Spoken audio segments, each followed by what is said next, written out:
KBS 1라디오 본격 시사 토크쇼 최영일의 시사본부. 안녕하십니까. 최영일의 시사본부 시작합니다. 전두환 씨 연희동 자택에서 사망. 오늘 오전에 나온 속보인데요. 지금 여러 사회의 각계각층의 이야기가 나오고 있습니다. 잠시 후 한입뉴스에서부터 짚어보도록 하겠고요. 이 차기 대선이 한 이슈이다 보니 관련 뉴스를 많이 전해드리게 되는데요. 이 당과 선대위를 쇄신하겠다고 나선 이재명 후보의 행보, 언론의 관심이 쏠리고 있고요. 또 미뤄지고 있는 윤석열 후보의 선대위, 김종인 전 위원장이 참여할 것인지 말 것인지 현재 초미의 관심입니다. 자, 다음 대통령이 될 가능성이 유력한 인물들이 조직을 어떻게 꾸리는가, 주변에 어떤 인물들이 포진해 있는가 중요한 일이죠. 우리는 미래의 일에 관심이 많습니다만 그런데요. 내년도 슈퍼예산 604조 원대입니다. 일주일 후면 국회에서 여야가 통과시켜야 하는데 이 거대 예산이 꼼꼼하게 검토되고 조정되고 있는지 궁금한 시점입니다. 의원 다수가 선대위에 참여해서 대선을 뛰고 있고요. 또 대장동과 고발사주 의혹, 공격과 방어에 동원이 돼 있습니다. 대장동 방지법에도 국토위에서 고성이 오갔고요. 자, 당장 내년도 예산에 대한 우리 국민의 관심과 감시도 필요한 시점 아닌가 싶습니다. 최영일의 시사본부 출발합니다.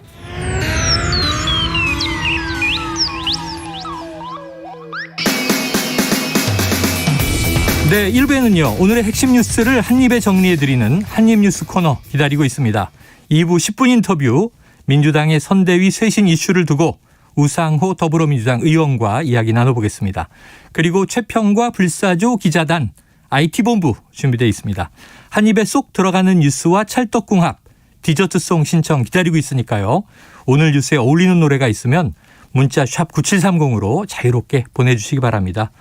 어제 제 지인이요. SNS에서 정말 디저트송 당첨 어렵더라. 매일 하고 있는데 저는 누군지 모릅니다. 우리는 공정한 방송이거든요. 자, 오늘의 디저트송으로 선정되신 분께 별다방 커피 쿠폰 보내드리고 있고요. 짧은 문자 50원, 긴 문자 100원입니다.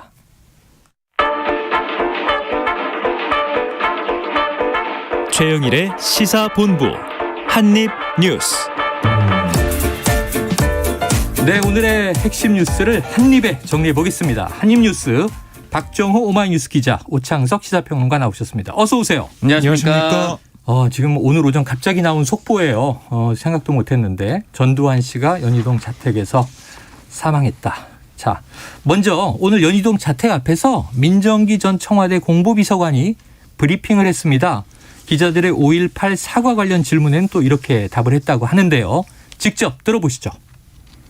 근데 그건 질문 자체가 잘못된 거예요. 그럼 여러분 지금 나한테 질문하는 사람들 기자 아닙니까?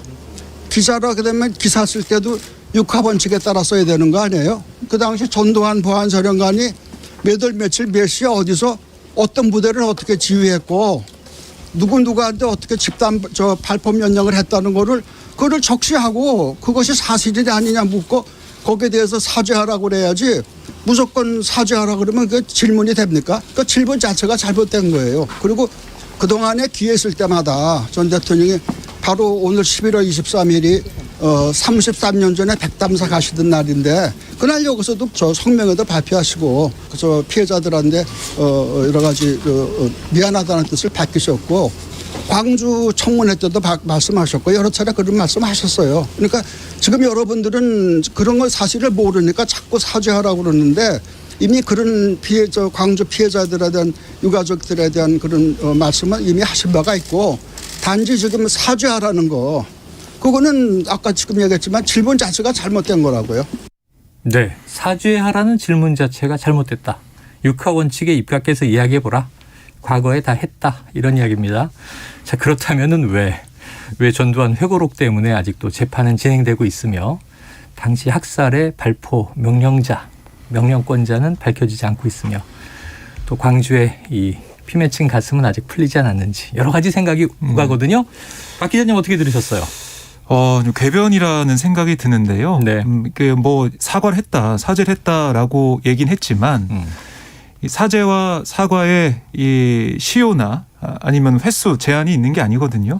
말씀하신 건 지금 재판도 진행 중인 상황에서 네. 여기에 대한 진실은 계속 밝히지 않고 있습니다. 사자 명예훼손이죠. 고 조비오 신부에 대한. 네, 여기에 대해서 계속해 자기 변명만 일관하는 모습 그렇게 좀 느껴집니다. 네. 자, 오평론가님 어떻게 들으셨습니까? 저도 동의를 하고요. 지금 왜 그 많은 사람들이 전임 대통령이 돌아가셨을 때 전 대통령이라고 부르지 않고 유일하게 씨라는 호칭을 붙이고 네. 유일하게 사망했다라는 표현을 가감없이 표현하는가.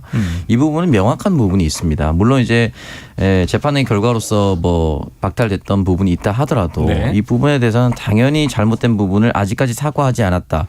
그리고 너무 뻔뻔하다. 그리고 사과를 한다 한들 그 사과의 대상은 이미 우리 곁을 다 떠난 상태입니다. 네. 그러니까 사실 공권력을 동원해서 일반 국민을 학살하다시피 한 사람을 어떻게 우리가 예의를 갖출 수 있는가 이 지점이 있거든요.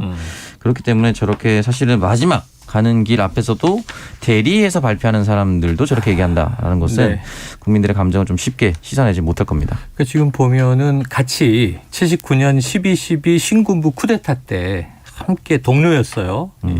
저 노태우 네. 전 대통령. 네. 한 달이 채 안 됐거든요. 네. 바로 지난달 11.6에 이제 사망을 했으니까. 근데 그때만 해도 논란은 있었지만 국가장이 진행이 됐고 마지막 유언으로 이 유가족들이 다시 한번 광주에 대한 사죄를 전하기도 했었습니다. 무엇보다 또 추징금도 다 완납을 했죠. 여러 가지 차이가 지금 또 같은 군사 반란 수괴인 전두환, 노태우에게 또 비교가 되고 있는데 지금 사죄를 과거에 다 했다. 저는 자꾸 머리에 맴도는 게 지금 전두환 회고록에 수많은 부분이 왜곡됐으니까 이거 다 삭제하고 출판하라 그랬어요. 근데 그 안에 북한군 개입설도 나오고요. 광주 폭동이다 이런 표현도 있었거든요. 그래서 사죄한 게 맞는가 하는 지금 민정기 전 비서관 얘기에 여러 가지 반론이 머릿속에 왔다 갔다 하는데 뭐 지금 각계각층의 여러 가지 입장이 나오고 있을 것 같습니다. 지금 또 이 대선판이다 보니까 여야 정당의 입장도 있겠죠? 네, 맞습니다.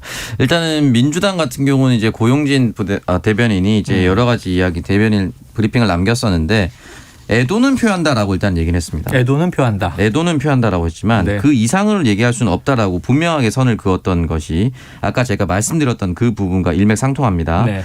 자연인으로서의 고인의 죽음에 애도를 표하지만 대통령을 지낸 그에 대한 역사적 평가는 냉정해야 합니다라고 하면서 아쉽게도 고인은 진정한 사과와 참여를 거부하고 떠났습니다. 광주 민주화 운동에 대해서도 어떤 사과도 하지 않았습니다. 군사 쿠데타를 통해서 집권한 후 8년을 철권 통치로 민주주의를 후퇴시키고 네. 인권을 유린한 것에 대한 참회도 없었습니다. 참으로 아쉽다는 말씀을 드립니다라고 이제 고용진 선대위 수석 대변인이 이 서면 브리핑을 남겼습니다.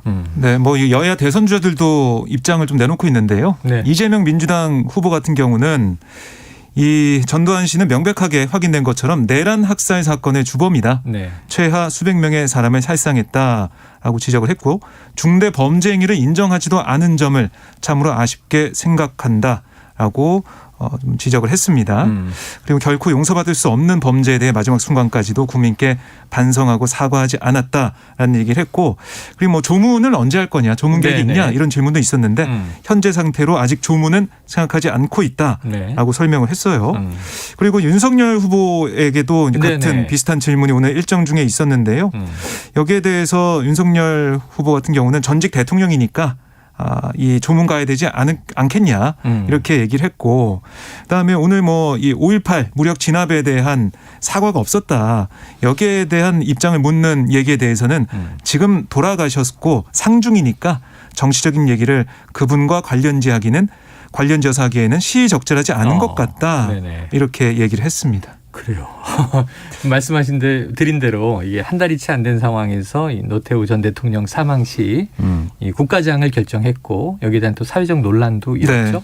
바로 어제 뉴스가 이제 통일동산 지금 파주에 일단은 가 안장이 돼 있는데 장지를 결정하는데 국유지 매입이 어려워서 문제가 있다. 이런 뉴스 나오고 있어요. 한 달이 채 안 됐는데 전두환 사망. 그런데 지금 이제 대선 주자들의 입장이 조금 많이 차이가 있는 것 같습니다. 네. 어떻게 들으셨어요? 일단은 글쎄요. 일단은 보수 정당의 네. 대표 정당이라고 볼 수 있는 국민의힘도 자신의 전신 정당의 출발점을 뭐 신한국당 정도로 잡고 있습니다. 네네. 네, 그 이전은 이제 절연하겠다는 의지거든요. 민정당은 네. 우리의 전신이 아니다. 네, 그러니까 굳이 따지자면은 대통령 이름으로 얘기하면 김영삼 대통령 때부터 예. 적어도 이제 이 국민의힘이 시작됐다라고 편을 가르고 있거든요. 그렇다면 네. 그 이전에 대해서는 냉정할 필요가 있어요. 그러니까 예를 들어서 이런 겁니다. 민주당의 대선 예비 후보였던 이낙연 전 총리가 올해 1월 1일에 갑자기 대사면 얘기를 하면서 지지율 네. 폭락했습니다. 네네. 그런 일이 있었죠. 이거는 이제 보수 여야를 막론하고 굉장히 민감한 문제고, 그러니까 왜냐하면 단죄가 끝나지 않은 전직 대통령에 대해서 네. 국민들의 감정이 풀리지 않았는데 왜 정치 지도자라고 분류되는 당신이 마음대로 그 얘기를 하느냐, 이 여기에 대한 분노거든요. 네. 그렇다면 마찬가지입니다. 전두환 씨에 대해서도 국민에 대한 감정이 그래요. 전혀 씻겨 내려가지 않았어요. 자, 여기서 지금 한번 육성을 들어보고 싶은 부분들이 있습니다. 지금 5.18 단체들의 입장은 어떨지 이런 데뭐 궁금한데요. 지금 5.18 재단의 조진태 상임이사를 좀 긴급하지만 직접 전화로 연결해서 입장을 들어보도록 하죠. 자, 조 이사님 나와 계십니까? 네, 안녕하세요. 자, 안녕하세요. 자, 먼저 전두환 씨의 사망 소식이 오전에 갑자기 나왔습니다. 어떤 생각 하셨어요? 일단 좀 놀랐고요. 왜냐하면 네. 현재 그 고조교 신부 사자 명예훼손 재판이 29일 그 항소시 마지막 변론기일이 잡혀 있었거든요. 네, 29일 다음 주 월요일인데요. 네네. 그래서 조만간에 조교 신부에 대한 명예훼손죄가 항소심 결론이 날 걸로 좀 봐서 일단 부족한 대로 그 전두환 씨에 대한 단죄가 시작되겠다 이렇게 보고 있었습니다. 그런데 네. 느닷없는 사망 소식이 조금 이제 좀 당황하긴 했습니다. 그래요. 자, 고인이 됐습니다만 법적으로 또 역사적으로 현대사의 책임을 다하지 못하고 망자가 된 상황이다. 이런 이야기들이 이제 여기저기서 나오고 있습니다. 어떻게 생각하십니까? 역사적 책임. 국민들의 공분, 분노가 굉장히 크지요. 사실 그 전두환 씨 살아생전에 본인이 보인 행태들, 후한무치하고 뻔뻔함, 그다음에 때로는 국민들 그리고 5.18 피해 희생자를 조롱한 듯한 이런 행태들은 굉장히 분노를 많이 샀고 네. 특히 5.18 피해 희생자들에게는 2중 3중의 고통을 주었던 사람 아닙니까? 네. 그런 측면에서 한편으로 독재자의 한 말로 이를테면 제가 볼 때는 국민 누구도 아마 전두환의 이 죽음에 대해서 애도를 표할까? 그런 저는 이제 생각까지 드는데요. 네. 하여튼 그런 측면에서 이 독재자는 반드시 국민들이 판단을 할 것이다. 그런 이제 생각도 듭니다. 네. 자, 또 조문 상황도 연일 보도가 되지 않겠나 하는 생각이 듭니다. 자, 바로 지난달에 이제 노태우 전 대통령 사망이 있었잖아요. 그때 국가장 결정에 대한 논란이 있었고 특히 5.18 단체들은 유감 표명을 했었습니다. 자, 이번에는 가족장으로 치러질 것 같은 지금 분위기로 흐르고 있는데요. 어떻게 생각하십니까? 국가장 어림도 없습니다. 네. 노태우 씨의 그 사망에 따른 국가장에 대해서도 네. 사실 국민들 다수는 그 수용하기 어려웠을 겁니다. 다만 이제 문재인 정부의 어떤 국민 통합에 대해서 나름대로 판단 여지를 좀 가졌던 것으로 보이거든요. 그리고 네. 노태우 씨의 자제 그 가족들이 보인 이제 여러 그 네. 행보가 사죄의 모습이라든가, 네. 국민들로부터 이제 약간 공감도 얻기도 했고, 네. 뭐 연민을 좀 샀죠. 동정을 샀고, 근데 그런 점도 작용을 했으리라 보이는데, 네. 아시다시피 전두환 씨의 경우는 당사자는 물론이고 가족들마저도 국민들에게 사실 우습게 하는 경향이 없잖아 있었지 않습니까? 그런 상황에서 국가장 저는 아마 국민들 모두가 격렬하게 그건 반대할 것이다 이렇게 봅니다. 알겠습니다. 지금 이제 아직 남아있는 광주에 진실들이 있어서 특히 이 발포의 명령권자가 누구인가 이게 핵심적인 문제였는데 그렇다면 이 죽음으로 앞으로 이 진실 규명 좀 묻힐 거라고 보십니까? 규명될까요? 진상규명조사위원회가 지금 전두환을 비롯한 그 5명 핵심 역할을 했던 사람들에 대한 조사 일정을 잡고 있었던 걸로 알고 있습니다. 네. 그래서 당사자가 이미 사망했기 때문에 직접 진술을 받아내기는 어렵게 됐지만 그럼에도 불구하고 수많은 기록물과 그다음에 여러 사람들의 증언 네네. 이런 등을 통해서 전두환 행적을 낱낱이 밝힐 것으로 저는 보고 있고요. 네. 그렇게 보면 객관적 실체가 드러날 것이다. 그래서 5.18 그 광주 시민 학살의 최고 책임자로서의 그 실체적 책임, 네. 실질적 어떤 과오에 대해서 저는 명확하게 진상이 밝혀질 것이다. 그렇게 기대를 하고 있습니다. 알겠습니다. 이사님 오늘 말씀 여기까지 듣고요. 긴급하게 연결드렸는데 이렇게 또 말씀 주셔서 고맙습니다. 네, 고맙습니다. 예, 지금까지 5.18 기념재단 조진태 상임이사와 이야기를 나눠봤습니다. 자, 지금 이제 또 아마 5.18 관련 또 광주 착잡할 거예요. 아까 잠깐 두 분 얘기해 주고 계셨는데 지금 여야 막론하고 5.18 광주 민주화 정신은 네. 4.19 혁명 정신과 마찬가지로 헌법 조문에 들어가야 한다. 네. 이게 이제 공론화돼 있는 상황이었어요. 네, 맞습니다. 그리고 지금 뭐 주요 외신들도 이 부분에 대해서 보도를 하고 있는데 뉴욕타임즈 같은 경우는 제목을 외신도 나오고 있군요. 네, 엑스 밀리터리 딕테이터, 그러니까 프레지던트라는 표현을 쓰지 않았습니다. 네, 그러니까 엑스 밀리터리 딕테이터, 군사 독재자. 네, 군사 독재자라는 표현을 썼거든요. 그렇기 때문에 오브 사우스 코리아 다이스 앳 90라고 했는데 네네. 결국은 이제 대통령이라는 표현을 쓰지 않았습니다. 이게 사실은 지금 뭐 아시아에서 이런 동아시아에서 일어나고 있는 여전히 이제 네. 군부에 의한 쿠데타들이 일어나는 곳들도 있습니다. 미얀마가 지금 또 상황이 안 좋죠. 네, 그래서 뭐 사실 뭐 태국 상황도 왔다 갔다 매일 했었고 이런 부분에 있어서 우리가 전 세계적으로 그래서 공통적으로 민주주의라는 가치를 얻기 위해서 얼마나 많은 투쟁의 역사가 있었습니까? 네. 근데 그거를 회복시킬 수 있는 단계에서 다시 한 번 더 원점으로 회귀시킨 게 바로 전두환 씨였습니다. 네. 그렇기 때문에 이 부분에 대해서는 뭐 여러 가지 뭐 가끔씩 그런 거 공과 과를 공과 사를 구분해야 된다라고 얘기를 하는데 그 부분만큼은 절대로 동의할 수가 없다. 자, 네. 지금 남은 숙제들이 좀 있는 게 일단 장례는 치러야 하니까 네. 지금 이 박 기자님 이 가족장으로 정리가 된 겁니까? 네, 오늘 민전비서관이 얘기한 걸 보면 가족장으로 치르고 그다음에 화장을 하겠다 이렇게 얘기를 하고 있어요. 네네. 좀 상황을 좀 봐야 될 것 같은데 사실 이 청와대에서 얘기 나왔던 게 지난달에 있었던 이 노태우 전 대통령 사망 당시에 네. 국가장이냐 아니면은 뭐 가족장이냐 여러 가지 얘기가 있었죠. 네. 국가장 결정하면서 그러면은 전두환 씨는 어떻게 할 거냐 이런 얘기가 있었거든요. 네네. 근데 그때 청와대 입장은 완전히 선을 그었어요. 말도 안 되는 얘기다. 뭐 이런 식으로 얘기를 하면서 전두환 씨는 어림도 없다. 이렇게 얘기했었거든요. 그래서 국가장은 쉽지 않을 거다라는 얘기는 있었는데 어쨌든 가족장으로 간다라는 얘기가 나오고 있고 네. 사실 이 여러 가지 아까 민전비서관이 얘기도 했지만 뭐 이렇게 궤변이라는 게 사실 본인 자신이 여러 가지로 사과했다고 하지만 2003년도의 발언을 봐도 광주는 총기를 들고 일어난 하나의 폭동이다 이렇게 네. 말을 했었거든요. 네.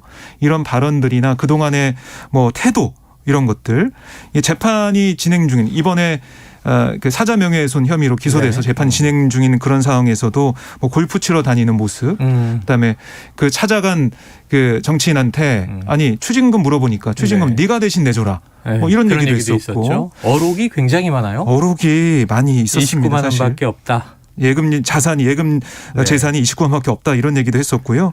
그다음에 저는 놀랐던 게 네. 제가 기자 생활을 한 이후에 들었던 제가 직접 들은 건 아니지만 네. 보도됐던 게 2008년 국회의원 그 총선 투표 마치고 취재진 앞에서 뭐라고 했냐면 네. 기자들이 내 사진은 꼭 삐뚤어지게 찍는다. 젊은 사람들이 나에 대해 아직 감정이 안 좋은가 보다. 나한테 당해보지도 않고 뭐 이런 얘기에서 좀 충격을 받았던 유명한 기억이 얘기죠. 있고. 네. 왜 나만 갖고 그래? 뭐 이런 얘기도 있었고요. 그렇습니다. 그리고 뭐 최근에 지난해 11월 30일 그 광주에 있었던 재판에 가기 전에 기자들 그 뭐 시위들 향해서 말 조심해 이놈아 뭐 이런 말도 하는 네네. 그런 모습도 볼 수가 있었죠. 참 여러 가지 또 숙제가 남은 것이 지금 아까 잠깐 전화 인터뷰에서 들었습니다만 다음 주 월요일이 사자 명예훼손 재판의 이제 마지막 변론기일이었다. 이 재판 어떻게 마무리가 될지 하고 네. 광주의 진실 문제도 있습니다만 또 지금 추징금이 1,000억 원 가까이 아직 남아 있어요. 그렇습니다. 네. 996억 원 미납 네. 추징금이 남아 있는데 이거는 전 어떻게 씨가 돼요? 사망하면서 네. 네, 받지 못할 상황이 됐습니다. 추징금의 추징은 어려워진다. 그렇습니다. 그리고 뭐 미납 지방세도 9억 7천만 원 정도가 있는데 네. 이거는 뭐 상속인이 있다 그러면은 유족이 상속을 한다 그러면은 내야 되는 돈이지만 뭐 상속을 포기하거나 이런 식으로 가게 되면 네. 또 못 받게 될 가능성이 있거든요. 그리고 재판 같은 경우도 형사 재판은 이제 뭐 어려워졌고요. 네. 당사자가 이제 고인이 됐기 때문에 민사 재판도 진행 중입니다. 네. 그러니까 이 소송을 해가지고 이 출판 금지를 그 하는 그런 소송이 진행 중인데 항소심이 진행 중인 거예요. 1심은 배상금 7천만 원 명예훼손 관련해가지고 그다음에 69군데를 고쳐라. 네. 그래야지 출판할 수 있다. 이런 얘기도 있었는데요. 이거는 아들 전재국 씨가 또 피고로 돼 있고 또 이게 상속인이 있게 되면 재판은 네. 또 진행될 수가 있어서요. 좀 봐야겠습니다. 바로 검찰이 또 법률적 검토에 들어갔다는 소식도 있습니다. 형사소송법에는 벌금이나 추징금은 재판을 받은 자가 재판 확정 후 사망한 경우에 상속재산에 대해서는 집행할 수 있다는 규정이 있어서 적용 가능한지 법리적 검토를 하게 되겠죠. 자, 연일 이제 관련 이제 보도들이 나올 것 같습니다.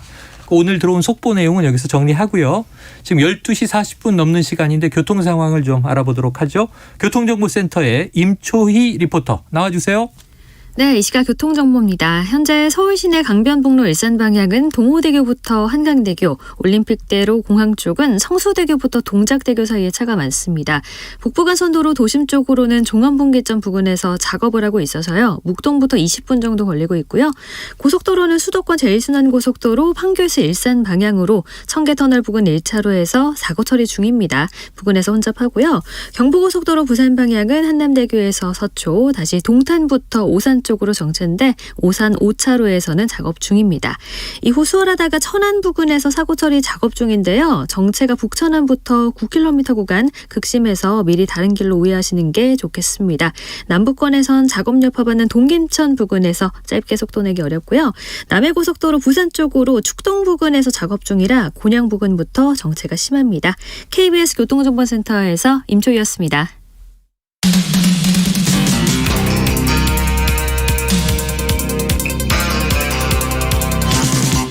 최영일의 시사본부. 네, 오늘의 정치시사 현안으로 다시 돌아와 보겠습니다. 지금 뭐 이재명 민주당 후보 같은 경우에 오늘 뭐 디지털 대전한 공약 발표한다고 했고 오전에 됐죠? 지금 네. 속보에 묻힌 것 같아요.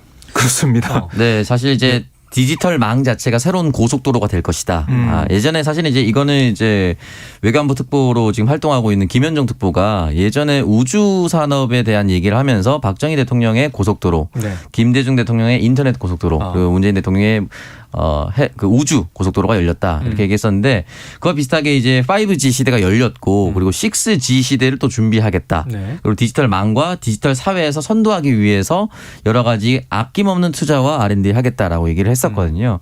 사실은 국민들 체감상 바로 와닿기는 어렵긴 하나 네. 미래 사회, 미래 먹거리라는 측면에서는 모든 대선 후보가 아마 얘기할 수밖에 없는 부분이지 않을까라는 네. 생각이 들고 뭐 이건 뭐 이 캠프에 얘기하는 건 아니고요. 이 방송을 혹시나 통신사 직원들이 듣는다면 5G 쓰고 있는데 5G 좀 잘 쓰게 망 점검 좀 잘해 주셨으면 좋겠습니다. 아니 안 그래도 최근에 가끔씩 이 망 LTE 가 마비가 네. 혹시 K 쓰세요? 뭐 S 쓰세요? 저 U S인데요. 쓰세요? S. 5G로 등록을 요금 전에 해놨는데 네. 가끔씩 LTE로 바뀔 때가 있어요. 그걸 왜 방송에서 얘기하세요? 대리점으로 가보세요. 대리점으로. 요금제도 개인적인 확인하시고. 국민들이 많은 요구를 하고 있기 때문에 네. 공영방송상 국민의 요구도 네. 또 이제 전달해드려야 돼요. 많은 국민들의 불편에 대해서 분노하고 있습니다, 국민들이. 대표로 이야기를 했습니다. 자, 그런데 지금 이제 이 공약도 공약이지만 지금 이재명 후보는 대장동 특검 다시 강조를 했죠. 네, 그렇습니다. 그러니까 이 특검에 대해서 조건 없는 특검을 네, 이제 하자라는 조건 없다. 것까지 빨리 맞습니다. 하자. 네, 그것까지 맞고 어제 저희가 전해드렸듯이 검찰에 네. 기소가 있었습니다. 김만배 씨와 남욱 그랬죠, 변호사님 그랬죠. 기소가 있었고 정영학 회계사 불구속 기소가 있었는데 이 결과를 보고 아니 왜 이 부분 이 배임 혐의만 적용됐고 윗선 수사는 왜 안 되고 있냐? 그러니까 검찰 뭐 한 거냐?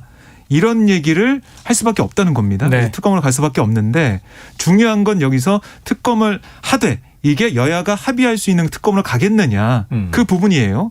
그러니까 이재명 후보가 특검을 얘기하면서 강조한 게 뭐냐면 이걸 뿌리부터 봐야 된다. 그 뿌리가 어디냐? 부산저축은행 불법 대출 사건 부실 수사 의혹. 거기 주인 검사가 윤석열 후보였기 때문에 네. 당시에 네. 이거부터 파내야 된다 이런 얘기를 하고 있어요.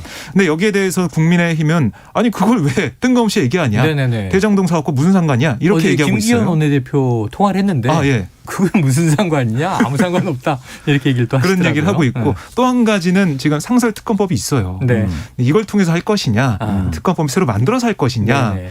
근데 야당에서 얘기하는 건 상설특검법 하게 되면 여야 2명씩 추천하더라도 네. 법무부 차관이 들어서 하기 때문에 이건 결국 여당이 원하는 대로 가게 된다. 네네. 그래서 안 된다. 특검법 다시 만들어서 하자. 별도로 가자. 네, 이런 얘기를 하고 있어서 이것도 좀 어떻게 합의가 될지 모르겠습니다. 상설특검법 만들 때 이럴 줄 알았어요. 계속 결국은 뭐 정권 의지대로 간다. 누가 여가 되고 누가 야가 되든 싸울 그렇죠. 걸 만들어 놓고 지금 써먹지를 못하고 있네요. 네. 자, 야당으로 한번 가보면요. 지금 오늘 아침까지 어제 아침 윤석열 후보 측의 입장이 자, 네. 김종인 전 위원장이 총괄선대위원장으로 오는 것은 하루 이틀 김종인 전 네. 위원장 측에서 말미를 달라 그래서 시간을 그렇습니다. 드린다 그랬죠. 지금 어떤 상황이에요? 지금 거의 분위기가 안 좋은 것 같은데? 분위기가 안 좋고요. 상김 체제는 좀 물 건너가고 있다. 그래요. 예, 그래서 양김 체제로 갈 것 같다. 그러면 김병준, 네. 김한길 그렇습니다. 이 두 인물은 합류를 한 것이고 네, 합류를 했고요. 자리를 맡았고. 네, 지금 어떻게 보면 뉴스의 핵심 인물 가운데 네. 한 명이 바로 김종인 전 비대위원장이에요. 예. 어떤 입장입니까? 그러니까 오늘 아침에도 보면 네. 김종인 전 위원장이 이 선대위 합류 어떻게 되는 거냐 기자들이 물어보니까 더 이상 정치 문제에 대해 얘기하고 싶지 않다. 정치 네. 문제를 언급하지 않겠다. 그렇습니다. 잘라 네. 말했어요. 그러면서 국민의힘 상황 어떻게 보느냐 이렇게 얘기했더니 내 일상으로 회귀하고 있다. 이렇게 얘기를 했습니다. 본인의 일상으로. 네, 그러니까 정치 얘기하지 말라, 국민의힘 상황 얘기하지 말라, 네. 나는 내 일상으로 회귀하고 있다. 네. 이런 얘기를 한 거예요. 그러니까 사실상 윤석열 선대위 합류하지 않겠다. 그 거부 입장을 드러냈다. 이렇게 보시면 되겠습니다. 삼김 시대에서 지금 양김 시대가 됐다. 그러면은 이 김종인 전 위원장이 참여하지 않으면 지난 일요일까지 삼김 참여를 선언했던 윤석열 후보, 윤 후보 입장은 지금 어떤 겁니까? 참 답답할 거예요. 네. 네, 같이 하기로 했다라는 신호가 분명히 있었을 텐데 갑자기 이러니까 좀 답답하기도 하고 왜 이러시지라는 생각도 할 텐데 영원한 권력은 없다라는 책을 김종인 전 비대위원장이 냈는데 네. 그 초반부에 할아버지였던 가인 김병로 선생과의 있었던 이야기들이 나옵니다. 초대 대법원장의 이제 손자죠. 네, 그때 어떤 얘기들이 있었냐면은 제야 인사들이 모여서 흔히 말하는 민주 진보 진영을 꾸릴 때 꼭 할아버지를 찾아오셨다. 네. 라고 얘기를 하면서 사실상 20대부터 거의 비서 노릇을 다 했더라고요. 그때부터 아마 정치적인 현장과 역사적 현장마다 있었고 정치적 감각 그때부터 저는 키워왔다 볼 수밖에 없는데 그렇다고 해도 60년이거든요. 네. 제가 상상을 해봤을 때 일단은 삼김 중에 양김, 김한길 전 대표와 김병준 전 비대위원장은 사실상 윤석열 후보 또는 윤석열 캠프에서 데려온 사람입니다. 네. 자기 사람이 아니에요. 여기에 붙는 것도 싫었고 본인도 그 두 사람과 급이 다르다고 생각을 해서 네. 했는데 일단은 지지율 자체가 워낙 높으니 네. 비슷하게 가야 된다라는 생각을 했다가 최근에 갑자기 여론조사 지형이 이번 주부터 굉장히 비등하게 붙어버렸습니다. 어제 박빙이 됐죠. 그러니까 추이가 달라졌죠. 그렇다면은 김종인 비대위원장이 제 추측입니다만 네네. 정무적 판단상 지금 이대로 있으면 엎치락뒤치락하는 상황이 올 테고 네. 내가 더 간절해지면 먼저 들어간 두 사람을 완전히 치워버리고 정권을 질 수 있는 시기가 올 수도 있다. 네네네. 라고 생각을 한 것 같습니다. 어. 그리고 결정적으로 오늘 그걸 보고 아마 더는 정치 얘기 안 하겠다라고 했는데 한 것 같은데 네. 오늘 전두환 씨가 사망하면서 또 한 2, 3일은 이 이야기를 안 해도 되는 공백이 또 생겨버렸습니다. 그러면 이 추이를 조금 더 지켜보겠죠. 관망을 하고 있겠죠. 완전히 포기한 건 아니다. 저는 완전히 포기하진 않았을 거라고 보고요. 만약에 예를 들어서 돌이킬 수 없는 지지율의 골든 크로스가 생겨서 네. 이재명 후보가 너무 유리해진다라고 하면은 손을 놓을 수도 있지만 아하. 여전히 윤석열 후보에게 유리한 지형이라고 얘기할 수밖에 없거든요. 네네. 그렇다면은 이 상황에서 어긋나거나 삐그덕대거나 박빙이거나 이런 상황을 관망하고 있다가 도저히 안 됩니다. 혼자 오십시오. 네. 다 드리겠습니다. 이제는 할 때를 기다리지 않을까. 네. 또는 그게 너무 오래 지속되다 보면 어쩔 수 없이 그래도 1월 전에는 합류할 수밖에 없을 것이다. 지금 이 얘기는 이제 오창석 평론가의 네. 김종인 전 위원장에 대한 빙의예요. 빙의. 상상극장. 일종의 상상극장이죠. 뇌피셜. 네. 거의 뭐 마음속에 들어간 듯 지금 해석을 했는데. 캠프 사람인 줄 알았어요. 그러니까 윤 후보는 지금 하루 이틀 시간을 달라고 했다는데 그 시간이 뭐 이제 한 일주일로 길어질 수도 있다. 네. 근데 지금 관망하는 시점이다 이렇게 얘기를 했어요. 근데 제가 볼 때는 지지율이 윤석열 후보가 많이 빠지고 힘들다. 네. 그럴 때 김종인 전 위원장을 찾아갈 것 같고요. 가능성이 그렇죠. 네, 그 전에는 이렇게 양김 체제로 갈 것 같아요. 그러니까 윤 전 총장도 누군가 자신의 위에서 좀 권력을 가지고 쥐고 흔드는 걸 못 보는 스타일이고 김종인 전 위원장도 마찬가지입니다. 네네. 자신이 정권을 져야 그 일을 할 수 있다는 생각을 하고 있기 때문에 이렇게 맞부딪히고 있는 거고요. 2016년 총선 당시를 돌이켜 보면 그때 민주당에서 문재인 대표가 정권을 다 줬어요. 네. 김종인 전 위원장한테. 그래서 뭐 이 총선을 이끄는 그런 모습이 있었고 어떤 일이 있었냐면 이 김종인 전 위원장이 하다가 차가 좀 틀어지는 일이 있어서 네. 집으로 돌아갑니다.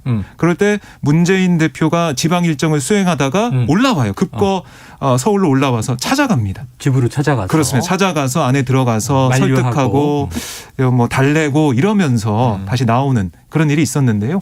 그런 정성과 그런 뭔가 결기를 윤석열 후보가 보이지 않는 이상 이게 좀 풀리기가 쉽지 않겠다는 생각이 듭니다. 좀 지켜보는 수밖에 없겠네요. 네. 자, 그런데 어제 또 윤석열 후보 관련 뉴스가 이런 게 있었죠. 80초 연설 침묵 논란입니다. 자, 글로벌 리더스 포럼 2021 행사에서 뭐 이재명 후보는 이제 즉흥 연설을 하고 내려왔고 윤석열 후보 차례가 됐는데 이 프롬프터에 문제가 생겨서 연설 내용이 올라오지 않자 약 1분 30초, 1분 20여 초 네. 침묵을 지키고 있는 장면이 화제가 됐는데 오평론가님 어떻게 보셨어요? 이게 해석의 문제인 것 같은데 저는 여러 가지 해석이 나와요. 사실은 보수 일각에서 문재인 대통령이 어떤 연설할 때 프롬프터 보고 읽는다를 굉장히 비판 많이 했습니다. 네네. 그래서 저는 프롬프터를 보고 읽는 것 자체만으로는 비판하고 싶지 않습니다. 그거는 그 이전으로 가면 박근혜 전 대통령 때도 또 그랬어요. 네, 그래서 이거는 연설을 준비하는 과정에서 외우지 못했다고 해서 그 사람의 진심이 왜곡되는 건 아니거든요. 네네. 그렇기 때문에 프롬프터 가지고는 이제 앞으로 양당이 모두 비판 안 했으면 좋겠는데 다만 1분 20초 동안에 대응을 어떻게 하는지는 우리가 국민들이 판단할 수가 있습니다. 네네. 상황 준비가 안 대응 됐다. 능력? 이거 빨리 띄워주십시오라고 요청을 하든지 아니면은 본인이 연설문 작성했으면 일단 시작을 하고 기다린다든지 네.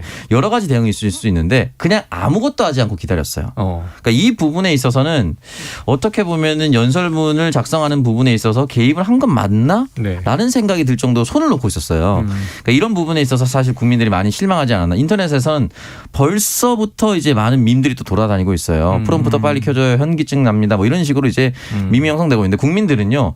고발 사주나 이렇게 어려운 설명이 필요한 것보다 네. 이렇게 별것 아닌 것처럼 보이지만 저 사람한테 맡겨도 되겠어? 우리나라를? 아주 단편적인 해프닝인데 기본적으로 국민들은 거기서 나보다 보고 있다. 네, 나보다 똑똑한 사람이 대통령이 되길 바라요.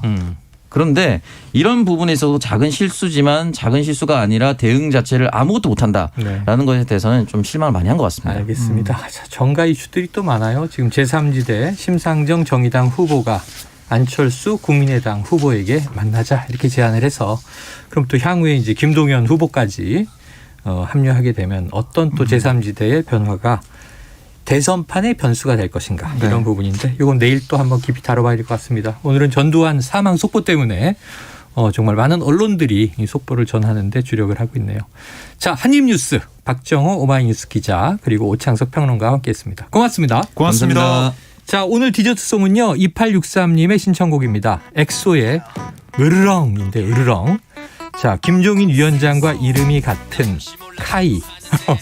카이의 본명이 김종인입니다. 이 그룹 엑소의 으르렁. 자, 김종인 위원장의 마음을 좀 대변한 것 같습니다. 자, 2863님 별다방 커피 쿠폰 보내드리고요. 으르렁 듣고 저는 2부로 돌아옵니다. 향이 걸어온다 나를 보며 웃는다 너도 내 입에 끌리는지 눈앞이 다 캄캄해 네가 뚫어져라 쳐다볼 때 귓가에 가까워진 숨소리 날 미치게 만드는 너인 걸 아무도 널 못 보게 품에 감추고 싶어 우리는 시선들에 하나 일어나 거센 소용도 없니 내 안에 깨어나 널 보는 눈에 불꽃이 든다 분명 곁에서 모두 다 물러나 이젠 조금씩 사나워진다 나 으르렁 으르렁 으르렁 내 나 으르렁 으르렁 으르렁 내나 으르렁 으르렁 으르렁 내 너 몰라서지 않으면 너처럼 몰라 날 있어 눈빛과 베일 듯한 긴장감 지금 밤새 중요한 너의 주위를 baby 넌 그냥 그대로 있어 나만을 바라보면서 절대 널 보내지 않아 두고 봐 baby 흐린 공간 속에서 선명하게 빛나는 우리는 시선들 내 안에 울리는 경물림 소리 내 안에 깨어나 널 보는 눈에 불꽃이 든다 분명 곁에서 모두 다 물러나 이젠 조금씩 사나워진다 나 으르렁 으르렁 으르렁 안녕하세요. 환경부 장관 한정혜입니다. 여러분은 환경을 지키기 위해 어떤 실천을 하고 계신가요? 안녕하세요. 분당에 사는 부녀회장 김미정입니다. 전 투명 페트병이 고품질의 재활용 원료라는 걸 알고부터 페트병 올바로 버리기에 앞장서고 있는데요. 어렵지 않습니다. 깨끗이 비우고 라벨 제거하고 압축하고 뚜껑 닫아 별도 배출함에 배출. 쉽죠? 그리고 페트병으로 재활용된 가방이나 옷을 구매하는 것도 환경을 위한 일이니까 우리 함께 실천해봐요. 여러분의 관심이 더 나은 환경을 만듭니다. 이 캠페인은 환경부와 함께합니다.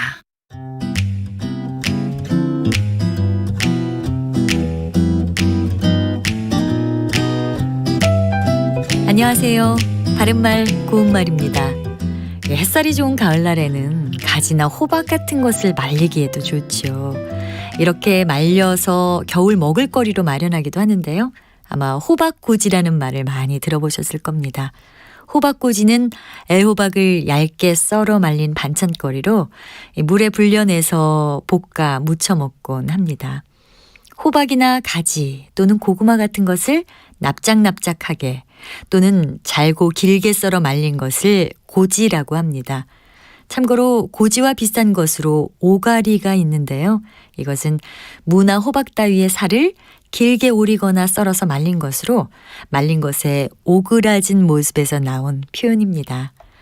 고지와 형태가 비슷한 표현 중에 고치와 꼬치가 있습니다. 먼저 고치는 노회고치를 생각하시면 될 것 같습니다. 노회가 번데기로 변할 때 실을 토해서 제 몸을 둘러싸서 만든 둥글고 길쭉한 모양의 집을 고치라고 하지요. 이것은 명주실을 뽑아내는 원료가 됩니다. 또 고치는 물레를 돌려 실을 뽑으려고 만들어 놓은 솜방망이를 가리키는 표현으로도 사용되고 있습니다. 그리고 꼬치는 꼬챙이라는 뜻으로 사용합니다. 곶감을 만들기 위해 감을 끼워 말릴 때 사용하는 것을 떠올리시면 되겠죠. 또 꼬치는 꼬챙이에 꿰는 음식물이라는 뜻도 있어서 가래떡이나 어묵 같은 것을 꼬치에 꿰어 구운 음식을 보통 꼬치구이라고 부릅니다. 바른말 고운말 아나운서 변희영이었습니다.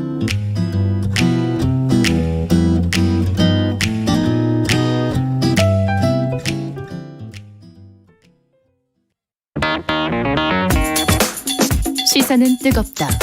조직적으로 움직였다는 의심이 드는 사건입니다. 아니 정치 권력이 더 두 번째는 뭐냐면 정말 진짜 그건 지금 변이에요. 김영남 의원 때론 차갑게 식혀야 할 때도 있다. 그러니까 너는 죄가 있어. 이렇게 판단하는 건 잠시만요. 이제 그만 문제라고. 잠깐 끊고 가겠습니다. 시선은 시원하다. 이처럼 소가 화장실을 이용하면 배설물을 한 곳에서 처리할 수 있으니까 온실가스 배출량을 획기적으로 줄일 수 있다고 하는군요. 시원한 바람처럼 기분 좋은 소식이 있다. 시사의 핫앤쿨 KBS 1라디오에 다 있습니다. 평일 저녁 7시 20분 정준희 교수의 KBS 열린 토론, 평일 밤 10시 5분 김성환의 시사야. 많은 청취 바랍니다.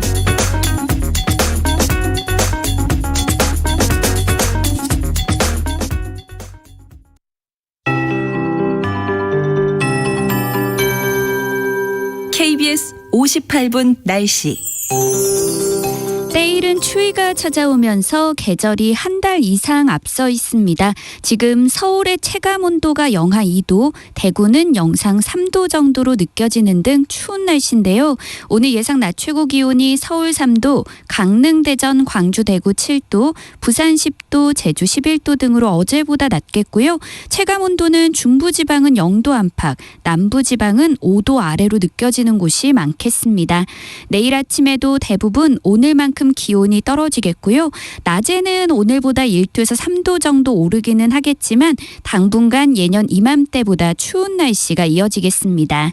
지금 동쪽 지역은 대체로 맑지만 서쪽 지역은 추위 때문에 서해상에서 만들어진 눈구름의 영향으로 약한 비가 오거나 눈이 날리는 곳이 있습니다. 내일까지 전북 동부와 제주도 산지에는 1에서 5cm, 경기 남서부와 충청도, 경상 서부 내륙에는 1에서 3cm 정도의 눈이 내릴 전망이고요.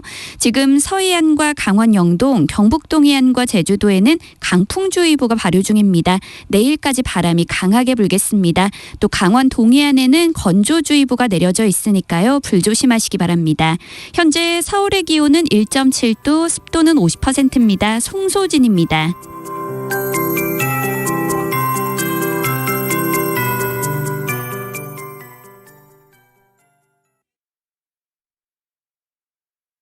정성을 다하는 국민의 방송 KBS가 한시를 알려드립니다.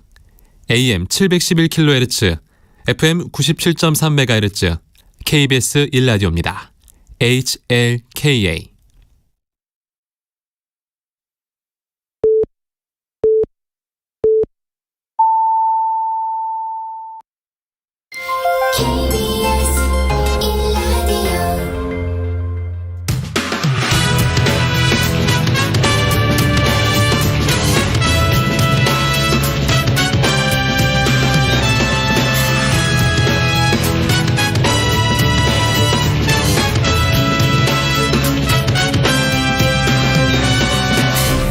KBS 1라디오 최영일의 시사본부.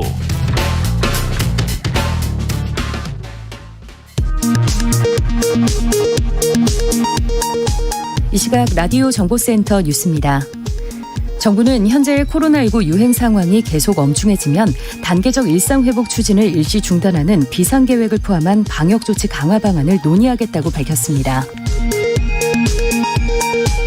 오늘 오전 사망한 전두환 씨의 장례는 가족장으로 치러질 것으로 보입니다. 전두환 씨가 오늘 오전 사망한 것과 관련해 5월 단체들은 전 씨의 죽음으로 5.18의 진실을 묻을 수 없다고 밝혔습니다. 국회 행정안전위원회 민주당 의원들은 경찰청을 방문한 자리에서 제대로 된 실습과 현장 훈련 교육, 테이저건 등의 장비를 제대로 활용할 수 있도록 방안을 제시해달라는 경찰들의 요구가 있었다며 경찰이 범죄자들을 적극적으로 진압하는 과정에 대해 일정 부분 면책 특권을 주는 법안을 통과시키겠다고 밝혔습니다. 한국컨텐츠진흥원에 따르면 올해 국내 컨텐츠 산업 매출액은 전년 대비 6% 증가한 133조 6천억 원, 수출액은 전년 대비 6.8% 증가한 115억 6천만 달러, 고용 규모는 전년 대비 1.1% 증가한 67만 명을 기록했습니다. 지금까지 라디오 정보센터 조진주였습니다.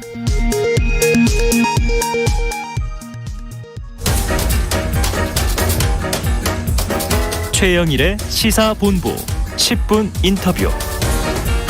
핵심적인 이슈를 콕 집어드리는 10분 인터뷰 시간입니다. 민주당 선대위와 당내 혁신 권한이 이재명 후보에게 집중이 된 상황인데요.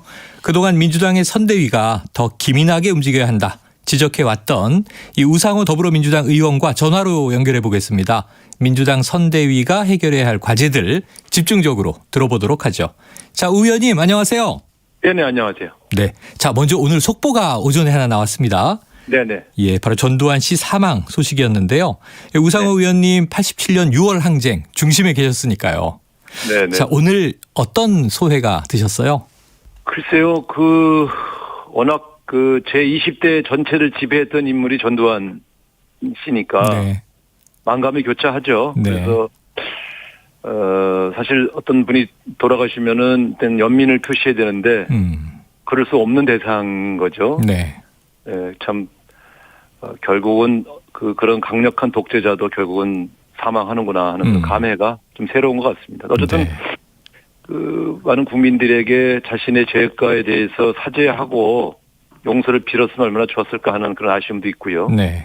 네, 저는 개인적으로 제 20대에 대한 연민이 더 앞서는 것 같아요. 제가 누려했던 소소한 일상의 행복이나 이런 것들도 못 누렸고 시인이 되고 싶었던 꿈도 포기하고 살아서 했던 제 20대가 다시 떠올랐습니다. 시인이 꿈이셨던 청년 우상호.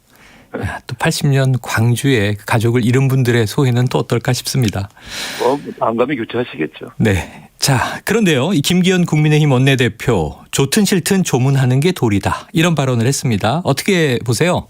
그거야 그분이 선택할 문제지만 저는 바람직해 보이지는 않습니다. 한 당을 대표하는 지도부가 조문이라고 하는 행위는 사실은 그분에 대한 긍정적 표현의 또 표현 아니겠습니까? 네. 그런 측면에서는 별로 바람직해 보이지는 않습니다. 네, 바람직하지 않다. 사실 불과 채 한 달이 안 됐는데 이 노태우 전 대통령 사망에도 우리가 조문 정국 이렇게 또 표현하지 않았습니까? 어쨌든 그분은 끊임없이 반성하고 사과하는 유서까지 남겼으니까요. 네. 국민이 용서했냐 안 했냐를 떠나서 어쨌든 그런 노력을 했다는 것은 평가받았던 것이죠. 네, 알겠습니다. 자, 오늘 인터뷰 본론으로 들어가 보죠. 네. 자, 이번에 민주당 선대위 이 메머드급 몸집에 비해서 일할 사람이 없다 이런 말씀을 하신 바가 있어요. 네. 자, 선거를 또 많이 치르셨고 사선 의원 입장에서 민주당 선대위의 현재 문제점 뭐라고 생각하셨습니까? 결론적으로 말씀드리면 결정하는 책임자가 너무 없다. 그래서 집행을 할 수 없는 상황에 이르렀다 이렇게 보는 거거든요. 네. 그러니까 조직이 메모드냐 아니면 소규모냐의 문제가 아니라 선대위가 결정해야 될 중요한 사안들을 핵심적으로 결정하고 집행하는 체계가 너무 느렸다 이렇게 보여지는 것이죠. 그것을 개선하는 것이 목표가 돼야 될 겁니다. 네, 자 의원님의 이야기도 받아들여진 것 같고요. 또 네네. 이재명 후보도 선대위 쇄신 문제를 언급을 했고, 자 의원총회에서도 다뤘습니다. 당의 혁신까지 정권을 후보에게 위임한다 이런 결과가 나왔는데, 자 앞으로의 과제 좀 긴급한 것은 뭐라고 보십니까? 일단 이 선대위 쇄신 문제를 둘러싸고 당내의 위기의식이 고조된 것은 바람직해 보입니다. 네. 비상의원총회가 일요일에 열렸음에도 불구하고 의원들이 거의 대부분 다 참석하셨고요. 네. 굉장히 진지하게 서로의 의견에 경청하고 정말 열심히 해보자 이런 결의도 다졌거든요. 제가 볼 때는 일단 의원 개개인이 열심히 자기 현장에서 뛰겠다고 결의한 것도 굉장히 바람직한 일로 보이고요. 네. 선대위를 어떤 사람들을 꾸리냐는 문제는 사실은 국민들의 삶과 연결되어 있는 건 아니죠. 그 선대위가 빨리 돌아가야 되는 이유는 결국 이재명 후보가 어떤 대한민국을 만들고 국민들의 이익을 위해서 어떻게 뜰 것인가를 빨리 제출해야 하는 기능이 약해졌다는 것이 더 문제거든요. 네. 앞으로 이 선대위는 좀 참신한 외부인도 모셔오는 것도 과제겠습니다만 바로 이 과제에 집중해서 계속해서 의제를 던지고 국민들의 지지를 호소하는 그런 활동에 전념을 다해야 될 것 같습니다. 네, 자, 의원님 말씀처럼 어제부터 선대위 분위기가 확 달라진 게 많이 보도가 됐습니다. 네, 그렇습니다. 예, 의원들이 앉아있던 회의실에 이 취준생 신혼부부 자리를 했고요. 또 네. 그간 의혹들에 대한 반성을 언급하고 또 민생을 생각하면서 좀 울컥하는 모습을 보이기도 했거든요. 이재명 후보의 눈물과 반성 어떻게 보셨습니까?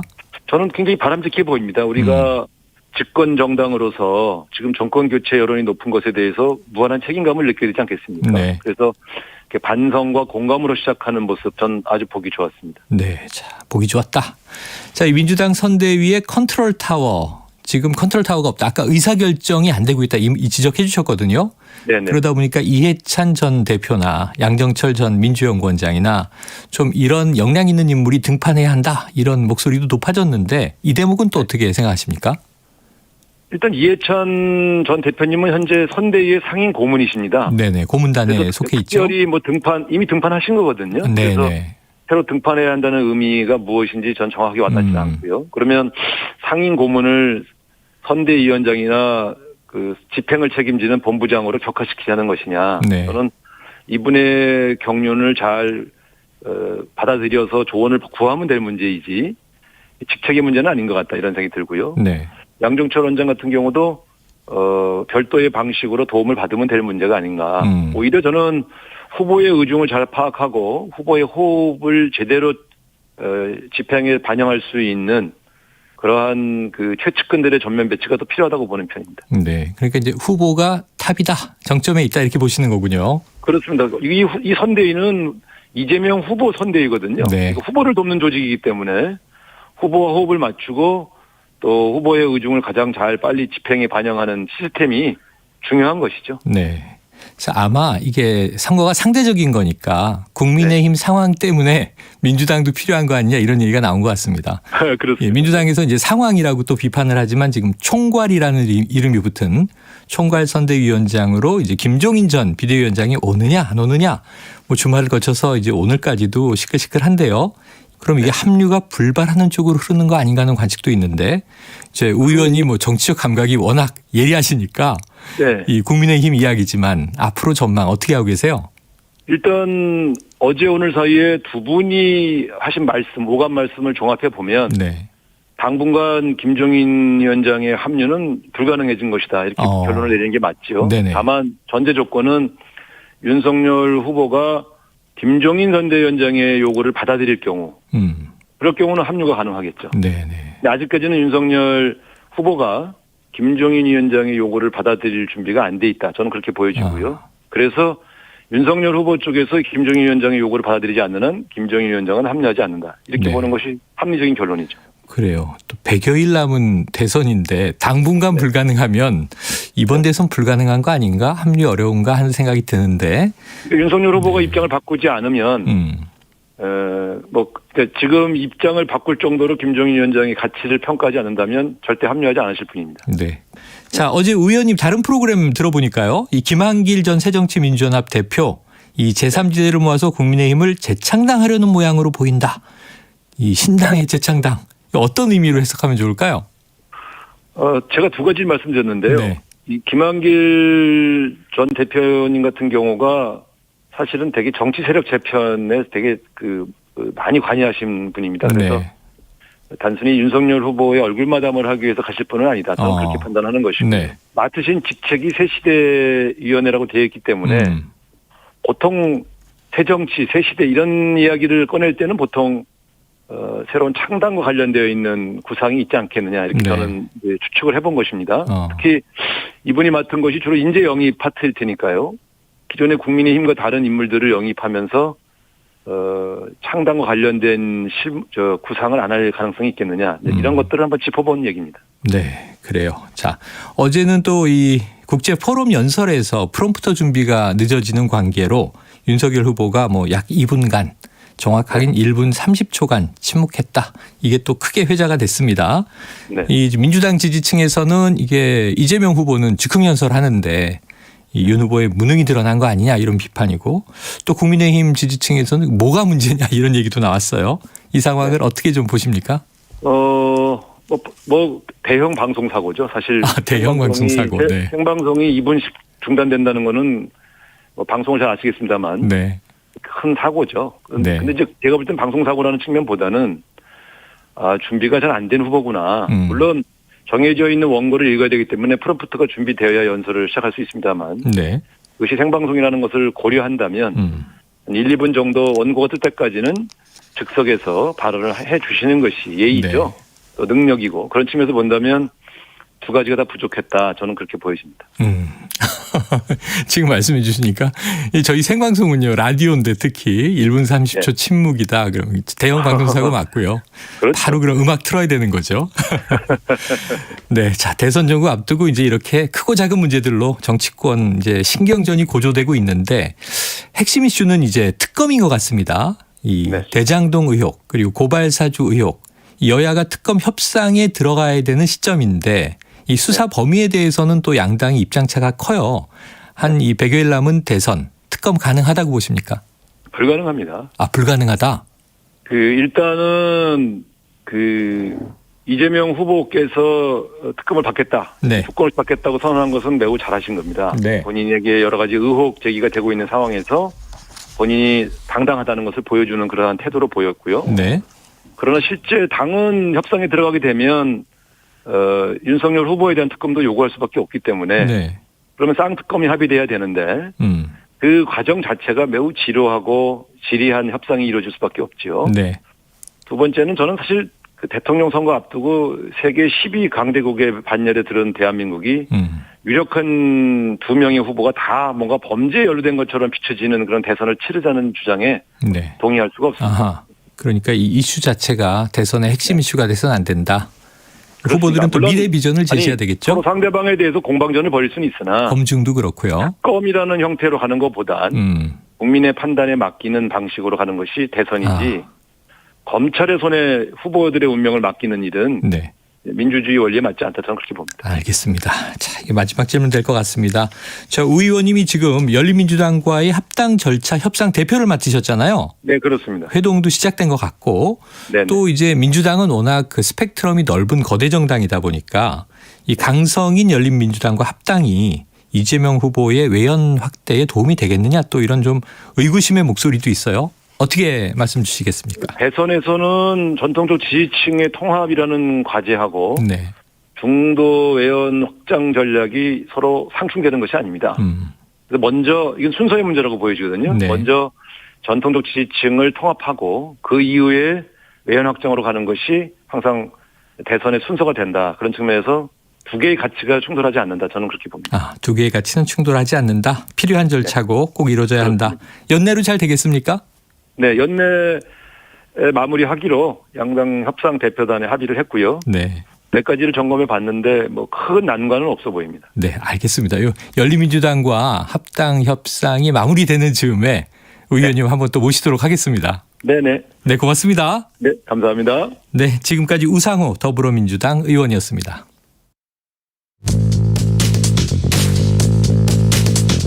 최영일의 시사본부는 여러분과 함께합니다. 짧은 문자 50원, 긴 문자 100원이 드는 샵 9730. 라디오 어플 콩과 유튜브는 무료로 참여하실 수 있습니다.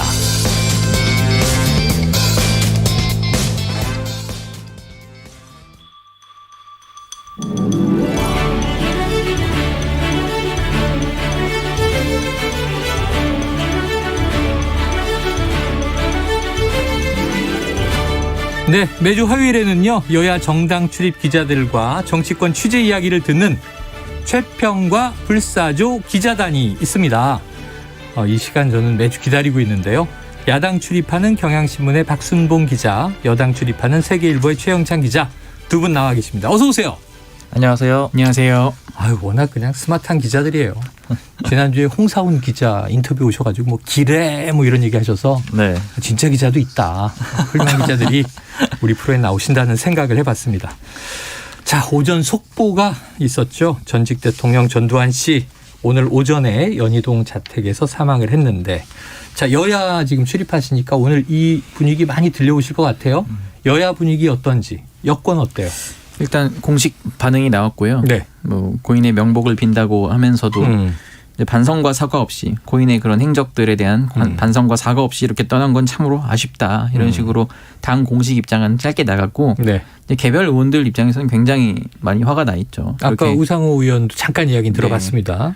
그렇기 때문에 뭐 그래도 본인이 한 그런 그 5.18에 대한 책임이라든지 이런 것에 대해서 조금이라도 미약하지만 반성을 좀 했다면 어땠을까라는 문제에 대해서 굉장히 의원들 개별적으로는 신랄하게 비판을 하고 있습니다. 그 대목이 이제 바로 지난달인데 노태우 전 대통령과 극명하게 대비되는 지점이기도 그렇죠. 하고. 네. 자, 지금 야권은 분위기가 어때요? 야권이 좀 궁금해요. 야권이 좀 신중한 것 같아요. 네. 그러니까 아직 당 공식적인 논평도 안 나왔거든요. 공식 논평은 안 나왔고. 네, 그만큼 좀 신경을 쓰고 있다고 볼 수가 있고요. 시간은 조금 지났잖아요. 네네. 그렇다라고도 볼 수가 있고, 또 대표적으로 김기현 원내대표 같은 경우에는 이제 기자들이 오늘 입장을 물어봤기 때문에 오늘 회의를 주재를 했거든요. 그래서 물어봤는데 이렇게 얘기를 합니다. 책임이 막중하다라고 생각을 하지만 이거 이제 유혈 진압 사태를 얘기를 하는 거죠. 네, 그렇지만 인간적으로 돌아가신 것에 대해서는 안타까운 마음을 가지고 있다. 이렇게 얘기를 했고, 또 조문을 갈 것이냐 이렇게 물어보니까 다른 지도부들하고 얘기를 한 건 아니지만 이제 자신은 김기현 원내대표 자신은 갈 계획이다. 그러니까 인간으로서 뭐 조문하는 것이 도리라고 생각한다. 이렇게 얘기를 했습니다. 이준석 대표는 아직 입장 없는 거고. 네, 아직 입장이 안 나왔고. 윤 후보는. 윤 후보는 가겠다라는 입장을 내비쳤는데 이제 구체적으로 얘기를 하진 않았어요. 일단은 기자들이 물어보니까 언제 갈지는 모르겠는데 그래도 전직 대통령이니까 가는 게 맞지 않겠느냐 이런 취지로 얘기를 했고요. 그리고 그 외에 여러 가지를 좀 물어봤거든요. 기자들이 간다고 하니까 뭐 국가장이라던가 아니면 뭐 평가라든가 이런 것들을 물어봤는데 어떤 것도 구체적으로 얘기를 하지 않았어요. 그러니까 지금은 이제 상중이니까 정치적인 문제는 얘기 안 하는 게 좋겠다라는 취지로 다 답변을 했는데 이제 이거는 앞서서 전두환 씨 옹호 발언을 한번 해가지고 좀 곤란을 겪은 적이 있었잖아요. 윤석열 후보가요. 그러다 보니까 아무래도 좀 신중하게 입장을 내놓고 아마 이 빈소를 찾게 되더라도 여러 가지 말을 좀 준비해서 올 걸로 그렇게 예측은 됩니다. 그래요. 그 대목 때문에 또 이제 연속선상에 있으니까 지켜봐야 될 것 같고요. 자, 이게 국가장이냐 가족장이냐. 가족장으로 지금 가닥은 잡혀가는 것 같은데 이게 지난달 노태우 장례식 때 이미 청와대 입장이 살짝 나왔었고 조금 전에 제가 5.18 단체 조진태 상임이사와 인터뷰를 해보니까 어림도 없다. 국가장에 대해서는 이런 입장이더라고요. 자, 문 대통령 조문과 추모 메시지 안 나옵니까? 대통령은 지금 따로 아직 청와대는 공식 입장이 없는 것 같고요. 네네.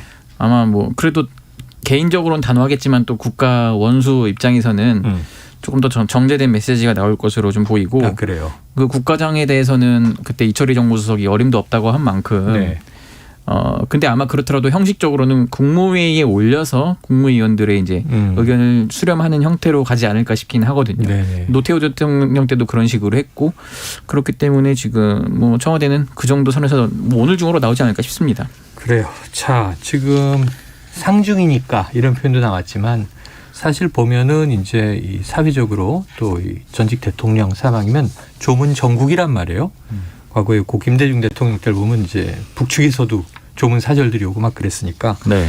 자, 그럼 이 전두환 이 전 대통령 사망, 향후 논란, 정치권에 미칠 영향, 특히 대선판이다 보니까 두 기자분들의 좀 전망과 예측 듣고 싶은데 최 기자님 어떻게 보십니까? 뭐 저는 이제 이 노태우 전 대통령에 대해서는 여야가 조금 여야라고 떠나서도 의견이 좀 다를 수도 있고 네네. 하다 보니까 네. 공과 과 뭐 논하는데 그렇죠. 물론 뭐 전두환 씨 관련해서도 뭐 일각에서는 뭐 공이 있다 뭐 이런 식으로 또 뭐 옹호할 수는 있지만은 일단 민주당이나 여권 스탠스는 확실하기 때문에 네. 그리고 또 한 가지 지금 이게 뭐 대선판에 영향 미친다고 좀 보긴 어렵지만 예. 어쨌든 간에 지금 이재명 후보가 생각보다 호남에서 결집이 그렇게 되진 않거든요. 이낙연 전 대표가 네네, 이렇게 열심히 네. 좀 안 해주는 게 있어서 근데 마침 이번 주에 그 메타버스라고 해서 매주 타는 민생버스 일정이 호남입니다. 오는 주말이. 네, 오는 주말이 호남인데. 불경, 충청 찍고 이제 호남이군요. 그렇죠. 네. 그렇기 때문에 이재명 후보가 이제 메타버스를 타고 호남을 가서 이제 전두환 씨가 이렇게 광주 우리 호남인들 대상으로 이런 만행을 저질러 놓고도 네네. 반성과 사과 없이 떠나지 않았냐. 이래서 되겠습니까? 라는 식으로 이제 비판할 수 결집을 네. 좀 할 수 있지 않을까 이런 예측을 해보겠습니다. 네. 안 그래도 다음 월요일, 그 주말 지나서 29일이 고 조비오 신부 사자 명예훼손 재판의 마지막 변론기일이었다고 그러더라고요. 그러니까 이제 어떻게 될지 또 광주와 호남 민심은 어떨지도 주목해봐야 될 것 같고요. 그리고 자, 어떻게 예측하세요? 네, 일단 뭐 큰 거는 최 기자님이 짚어줬으니까 그 좀 가까운 걸로 보면은 오전에 김종인 전 위원장 쪽에 물어보니까 조문을 갈 계획이라고 하더라고요. 갈 계획이다. 아까 윤석열 후보도 간다고 했잖아요. 네네. 그래서 이제 그 겸사겸사 전화한 김에 지금 뭐 이상기류가 있다라는 얘기는 많이 알려져 있고 이제 네네. 잠시 뒤에도 다루게 될 수밖에 없겠지만. 이제 거기다가 물어보니까 그 상가에 가서 취재를 하시면 되겠습니다. 이런 얘기를 하더라고요. 아, 그러니까 그래요? 이제 두 사람이 다 동시에 모일지 그것까지는 알 수가 없는데 네. 그런 것들도 좀 포인트일 것 같아요. 같은 시간대에 가느냐 아니면 있는데 오느냐라든가 이제 두 사람이 조우를 하느냐 엇갈리느냐. 이런 것들도 굉장히 좀 중요한 대목일 것 같고 네네. 그리고 아까 한번 짚긴 했지만 윤석열 후보로서는 이제 전두환 씨에 관련된 입장을 또 두 번째로 내놓을 수 있는 그런 뭐 기회가 될 수도 있고 혹은 시험 무대가 될 수도 있는 네네네. 거거든요. 그러니까 여기에서 어떤 스탠스가 정해질 것 같아요. 네. 이제 소위 전두환 씨를 조금 옹호하는 발언을 놓고는 이제 그건 아니었다라고 얘기를 하고는 있지만 네. 전략적인 판단 아니었냐 이런 해석들도 있거든요. 그렇죠, 그러니까 그렇죠. 강경 보수층을 겨냥한 발언이었다 네네. 이런 해석들도 있는데 여전히 그런 스탠스를 이어갈 것인지 아니면 좀 이제 비판을 하면서 중도층을 포섭하기 위해서 네네. 노력을 할 건지 이런 것들도 좀 지켜볼 만한 대목일 것 같습니다. 지난번에 망원 논란을 이번에 종지부를 찍을 것인지 아니면 그 전략적으로 조금 다른 또 입장을 취할 것인지 궁금하긴 합니다. 지켜보도록 하고요. 지금 이제 박순봉 기자님 말씀해 주신 게 바로 오늘 핵심 이슈였는데 속보가 들어와서 이 전두환 사망 문제를 좀 이 두 기자님께 들어봤고요. 지금 오늘 제일 궁금한 게 그거예요. 윤석열 선대위에 김종인 전 비대위원장 참여하느냐 안 하느냐인데 자, 이게 조금 분위기가 뭐 주말 다르고 어제 다르고 오늘 또 다른 것 같습니다. 이 상황을 저희가 좀 이 오디오로 정리해 봤으니까 목소리로 듣고 이야기 이어가 보죠. 윤석열 후보가 주재한 국민의힘 최고위에서 통과시킨 선대위 구성안에는 김병준 전 위원장만 있었습니다. 선거 총지휘를 맡기로 했다던 김종인 전 위원장 이름은 빠졌습니다. 총괄 그 선대위원장으로 부의하는 부분에 대해서는 하루 이틀만 조금 좀 시간을 좀 더 달라고. 김병준 상임선대위원장을 보고하셨잖아요. 철도사는데 조금 더 어려움이 있는 거 아닙니까? 뭐 여러분께서 취재를 해보십시오. 저도 뭐 정확하게는 모르겠습니다. 어떤 이유 때문인지 합류 여부까지 고민하는 건지 질문은 이어졌지만 김종인 전 위원장은 말을 아꼈습니다. 우려스러운 지점이 어떤 부분인지 나는 그 내용을 모르기 때문에 할 얘기가 없어요. 구체적으로는 자신의 반대에도 김병준 전 위원장 등 일부 인선이 진행된 데 대한 불편함이 컸던 것으로 전해졌습니다. 네, 어제부터 좀 이상 기류가 감지된 것 같습니다. 아까 들으셨지만 이제 윤 후보는 주말에는 3기 완성. 근데 어제 오전 최고위에서는 김종인 전 위원장은 하루 이틀 시간을 달라고 했다. 근데 오후에는 또 다른 보도가 나온 게 경로했다. 김종인 전 위원장이 패싱 당했다. 뭐 이런 표현들이 막 등장했어요. 자, 이 선대위 합류를 지금 거부하고 있는, 유보하고 있는 이 상황과 이유, 지금 박 기자님이 한번 좀 분석해 주시죠. 네, 일단은 지금 김종인 전 위원장 오늘 표현까지 짚어보면 네. 거부 쪽에 좀 가깝다라고 거부 보여지거든요. 쪽에. 오늘 뭐라고 얘기를 했냐면 일상으로 돌아간다, 일상으로 회귀한다 이렇게 얘기를 했거든요. 네네. 그리고 정치 얘기는 더 안 하겠다라고 얘기를 했습니다. 네. 그러니까 좀 뒤집어서 생각을 해보면 총괄선대위원장은 안 맡겠다 이런 떠난다? 취지의 발언으로 볼 수가 있고요. 물론 그렇지만 김종인 전 위원장이 화법을 생각을 해보면은 이 말에는 지금 상태로는 이런 정도의 단어가 생략이 돼 있다라고 볼 수가 있을 것 같아요. 즉 어떤 다른 조건이나 어떤 혹은 뭐 중요한 그런 권한을 넘겨주는 그런 이상 그런 이제 변화가 있다라고 하면은 네. 다시 돌아갈 수도 있다 이렇게도 동시에 볼 수가 있고요. 그리고 윤석열 후보도 상당히 좀 기분 안 좋은 태도를 보였거든요. 네네. 김종인 전 위원장이 왜 그러는 것 같느냐라고 물어보니까 이제 모르겠어요. 그 양반 말씀하는 건 나한테 묻지 마세요. 이렇게 얘기를 하는데 좀 불쾌감을 드러냈습니다. 아까 직접 취재해 보시던지 뭐 이런 분위기잖아요. 네. 일단 두 사람 사이에 안 좋은 것은 분명하고요. 그럼 이제 왜 그러느냐 이게 문제인데 네. 상황을 좀 짚어보면 이렇습니다. 토요일에 김종인 전 위원장이 김병준 전 위원장을 대동해가지고 윤석열 후보가 김병준 전 위원장을 대동해서 김종인 전 위원장을 찾아갔거든요. 네. 찾아가서 그 다음에 발표를 해요. 설득도 잘 됐고 김병준 전 위원장도 받아들이기로 하셨고 또 김종인 전 위원장이 총괄선대위원장도 맡기로 했다 이렇게 얘기를 합니다. 즉 이 보도 내용을 가지고 이제 소위 삼김 체제라는 그런 보도가 네네. 나오기 시작을 한 거죠. 그런데 일요일 오후 그러니까 아마 일요일 저녁쯤이었을 것 같은데 결과적으로 드러난 건 월요일 아침에 김종인 전 위원장 안건을 올리지가 않은 거잖아요. 네, 그랬죠. 즉 그 얘기는 일요일 밤부터 혹은 일요일 점심 이후부터 월요일 오전 사이에 뭔가 김종인 전 위원장의 이 반응이 좀 바뀌었다라고 볼 수가 있고 심경의 변화가 있었다. 네, 혹은 이제 토요일의 합의조차도 장담할 수는 없는 거 아니냐 이런 해석까지 나올 수가 있는 건데 일단 여기에 대해서 여러 가지 해석들이 있더라고요. 어제 정말로 한 10통화 정도를 한 것 같아요. 근데 정말 다양한 사람들한테 물어봤는데 일단 누가 얘기했다라고 좀 밝히기는 어려우니까 해석들을 좀 나열을 해보면 첫 번째는 이거예요. 김종인 전 위원장이 일요일 아침에 있었던 일이 뭐였냐면 그 토요일엔 오케이였고 일요일엔 노라고 보자면 이 윤석열 후보가 장제원 의원을 대동해가지고 서초구에 사랑의 교회를 예배를 가거든요. 그렇죠. 근데 그 모습이 수행을 하는 모습이었단 말이에요. 즉 그 얘기는 비서실장으로 내정을 한 게 아니냐 이런 얘기가 나왔고 관측이 나왔죠. 그리고 사실 공개적인 행사였단 말이에요. 네. 이제 보여주는 거다 이런 식으로 보는 겁니다.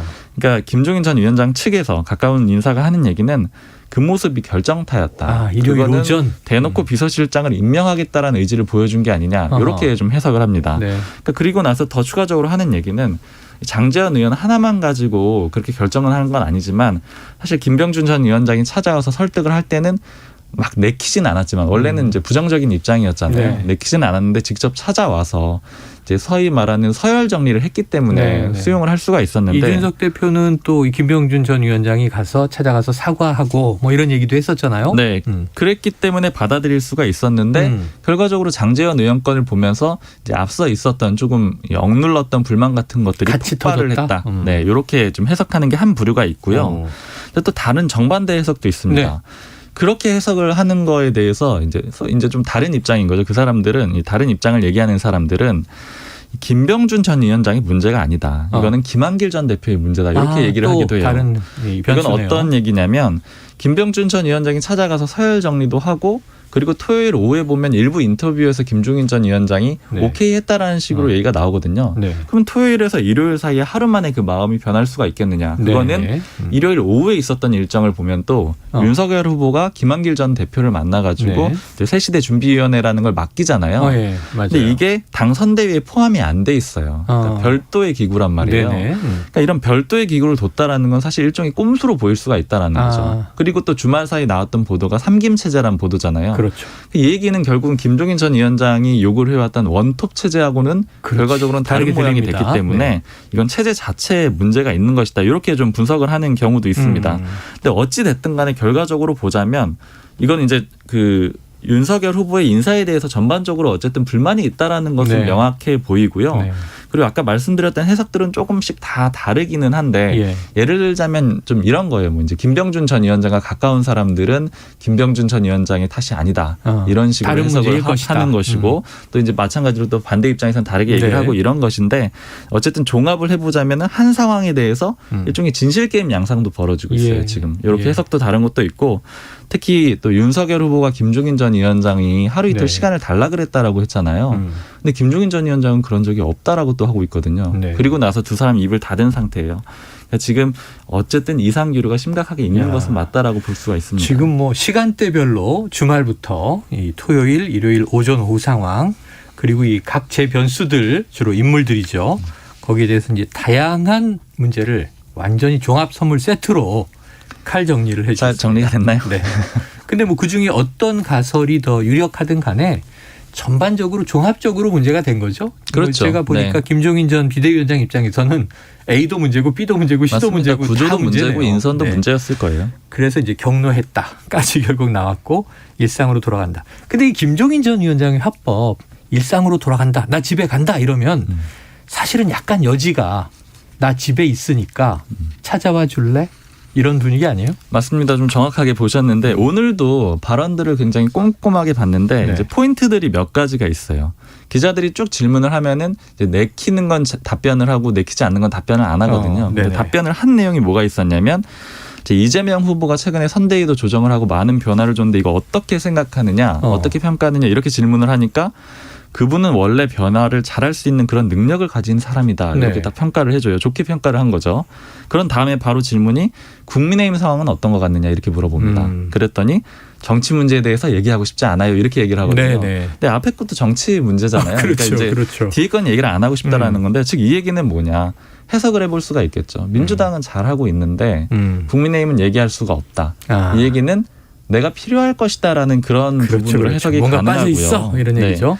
그리고 또 다른 질문 중에 또 하나 짚어볼 게 윤석열 후보랑 연락한 게 있느냐 그랬더니 어저께 이후로 연락한 적이 없다 이렇게 네. 얘기를 해요. 그런 다음에 윤 후보가 찾아온다면 만날 생각이 있느냐 이렇게 물어보니까 만나는 거야 또 만나는 거지 거부할 이유가 없다. 그러니까 이거는 결국에는 열려 있다라고 볼 수가 있고 그러니까 네. 전체적으로는 그래서 저는 줄다리기 형국이라고 보고 있고요. 아직 게임이 끝난 건 아니고요. 김종인 전 위원장 측에서 얘기를 하는 거는 윤석열 후보가 확실히 굽혀야지 아마 돌아올 것이다 이렇게 평가를 하고 있거든요. 네네. 그러니까 이제 굽힌다라는 거는 뭐 그런 어떤 물리적인 행동이 아니라 네네. 상당한 권한을 얘기를 하는 걸로 보여요. 네. 전체적으로 지금 어찌 보면 이제 윤석열 후보는 지금 뭐 사람 욕심이 많으신 것 같아요. 이제 정치 신인인데 특히 외곽에 있었던 뭐 민주당 출신의 인사까지 다 받아들이고 싶은데 김종인 위원장은 그런 거 다 쓸데없다. 그러니까 이제 후보와 지금 총괄 선대위원장 간에 이제 방식의 갈등이 있는 것 같습니다. 자, 최 기자님 지금 이렇게 듣고 계시는 관망하는 입장인데 이거 야당에서 복잡하게 돌아가는 상황이니까 지금 이런 상황을 지켜보는 민주당의 속내 어떻게 좀 얘기 듣고 계세요? 민주당은 결국 김종인 전 위원장이 어떤 식으로든 합류를 할 거라고 이미 보고 있고요. 합류할 거다. 그렇죠. 네. 근데 이게 한편으로는 좀 부러워하는 사람들이 있어요. 네네네. 그러니까 저게 바로 김종인식 정치다. 그러니까 티키타카 티격태격하는 것처럼 보이다가 끝내 하나로 딱 합류해서 같이 원팀이 되는 것처럼 보이는데 사실 재보선 때도 그랬잖아요. 네. 요 과정이 계속 기사가 나오잖아요. 계속 언론을 지금 그러니까 어쨌든 간에 이슈를 있죠. 만들어내고 있는 거거든요. 네네. 근데 이제 민주당은 사실 반대로 그렇지 않거든요. 그런 면에서 좀 일부 당 안에서도 김종인 전 위원장이 그런 면에서 확실히 프로다 뭐 이런 얘기를 하고 있고 어쨌든 약간의 부러움이 있다. 네. 근데 김종인 전 위원장의 합류가 과연 그러면 유리하냐 불리하냐 민주당 입장에서 근데 이거는 의견이 좀 많이 갈리더라고요. 네.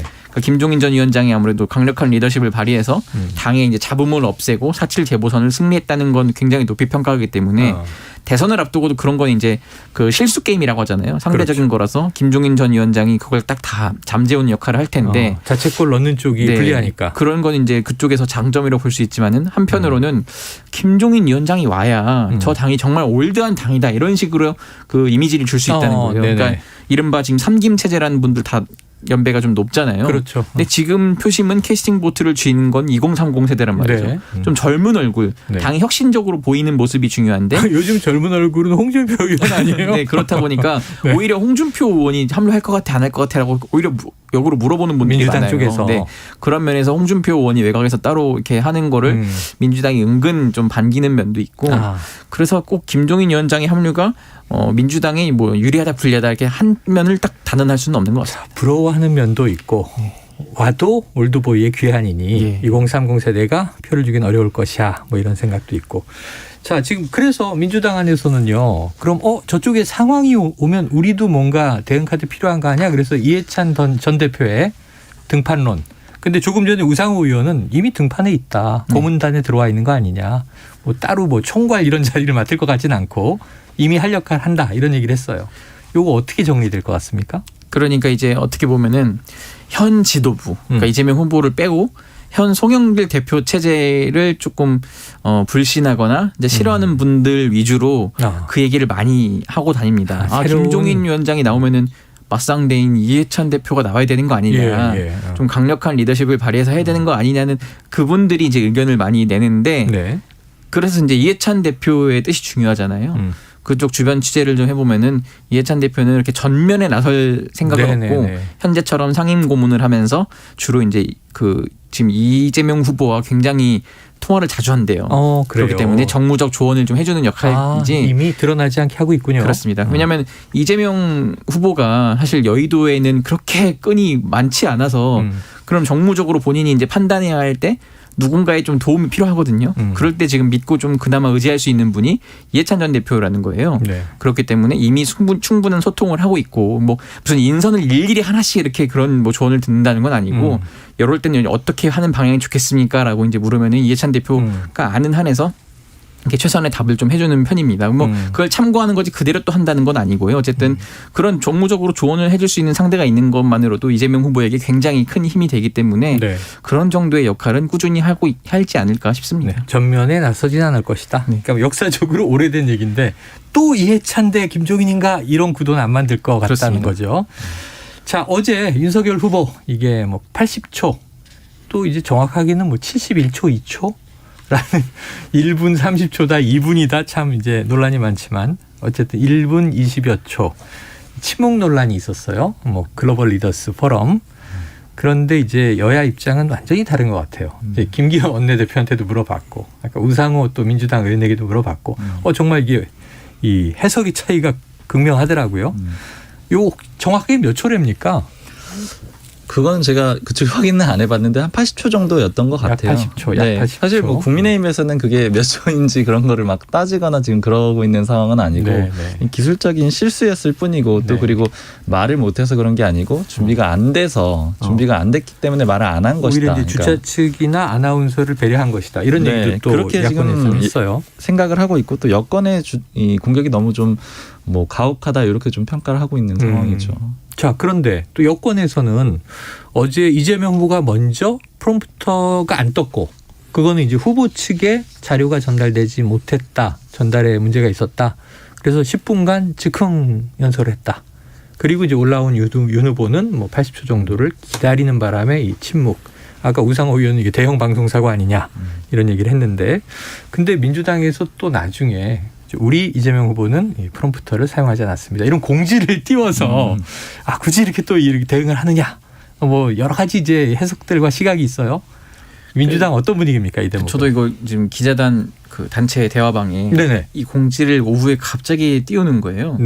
짤막하더라고요. 이재명 대선 후보는 뭐 전달 과정의 착오로 프롬프터를 사용하지 않았음을 알려드립니다라고 하는 거 이제 길게 설명 안 하죠. 하지만 의도는 확 읽히는 거죠. 이제 자꾸 이제 프롬포터를 주최 측에서 제대로 안 띄워서 그걸 기다리느라 그랬던 거라는 이제 윤석열 후보 측 입장이 나오니까 그러니까 이런 거죠. 프롬포터 핑계 대지 마라. 네. 대통령이 되겠다는 사람이 어떻게 써준 연설문만 그렇게 할 수 있냐. 네. 이런 거는 연설문 없으면 즉석에서 즉흥적으로 술술 나와야 된다. 뭐 이런 해야 되는 거 아니냐? 의도가 담겨 있는 거고, 그렇죠. 즉 윤석열 후보는 준비가 안 된 후보다 이런 거를 부각하려는 의도가 담긴 것 같습니다. 그래요. 자, 야당은 이거 좀 곤혹스러운 상황이에요? 아무래도 이제 윤석열 후보가 정치적으로 이제 능숙하지 못하고 그리고 토론 때도 토론이 상대적으로 약점으로 꼽혔기 때문에 이런 부분에 대해서는 좀 곤란해하고 있는 게 사실이죠. 그리고 이제 후보 선대위 쪽 말고 일부 의원들은 이제 그런 한계점을 지적을 하기도 합니다. 사석에서 좀 말을 잘 못하는 게 아니냐. 근데 어떤 그런 사적으로 만나면 굉장히 다변가인데 실제 토론이나 이런 연설에서는 좀 약점이 있는 것 같다. 이런 평가들도 있기 때문에 아마 뼈아프게 생각하고 있는 것 같습니다. 그래요. 다음은 이제 여당으로 좀 가봅니다. 야당은 선대위 완성, 삼김이냐 양김이냐. 아직도 이 김종인 전 위원장 기다림의 여지가 있다. 그런데 이제 워낙 후보와 지금 예비총괄 선대위원장의 기싸움과 격돌이 너무 큰 것 같아요. 이 과연 좋은 것인가? 언론의 이슈를 다 빨아들이는 게 이게 득인가 독인가? 이건 지켜볼 문제고요. 자, 여당과 오늘 디지털 대전환 공약 낸다 그랬는데 지금 전두환 사망 속보에 다 묻혔어요. 아무래도 어떤 내용이 좀 그게 좀 안타까운 게 있는데, 그러니까 후보가 본선 후보 된 다음에 당 차원 선대위 차원에서 처음으로 발표한 내놓은 공약이거든요. 그래요. 뭐 디지털 전환을 위해서 뭐 3대 물적 인프라를 구축한다든지 뭐 제도적 기반을 신속히 구축하겠다 뭐 등등이 있는데, 일단 눈에 들어오는 거는 5년간 135조를 쏟아붓겠다. 뭐 과감한 투자를 하겠다. 이런 입장들이고요. 사실 뭐를 하겠다 이런 게 딱히 안 보이는데 근데 미래 이슈, 디지털 이슈 이런 거는 아직 그 국민의힘 쪽이 지금 정신이 없을 때 선점에서 내가 먼저 치고 나가겠다. 좀 이런 게 좀 담겨 있다고 보시면 됩니다. 그래요. 앞으로 또 구체적이 나올 텐데 뭐 보면 역대 대선에서도 문재인 대통령 5G 강조했었고 또 박근혜 전 대통령 때도 4차 산업혁명 얘기가 있어서 창조경제 뭐 이런 이름이 등장도 했었습니다. 자, 그런데 문제는 그럼 이재명 후보는 선대위 지금 쇄신 얘기했잖아요. 어떻게 짭니까? 어떻게 짠다고 합니까? 궁금한데. 그게 이게 취재를 해보면은 계속 고민 중이다. 짜고 있다. 아직 뭐 이런 윤곽은 식이고. 드러나지 않았다. 네. 그리고 지금 원래 당에 있던 분들 있잖아요. 당에서 원래 요직을 했던 분들.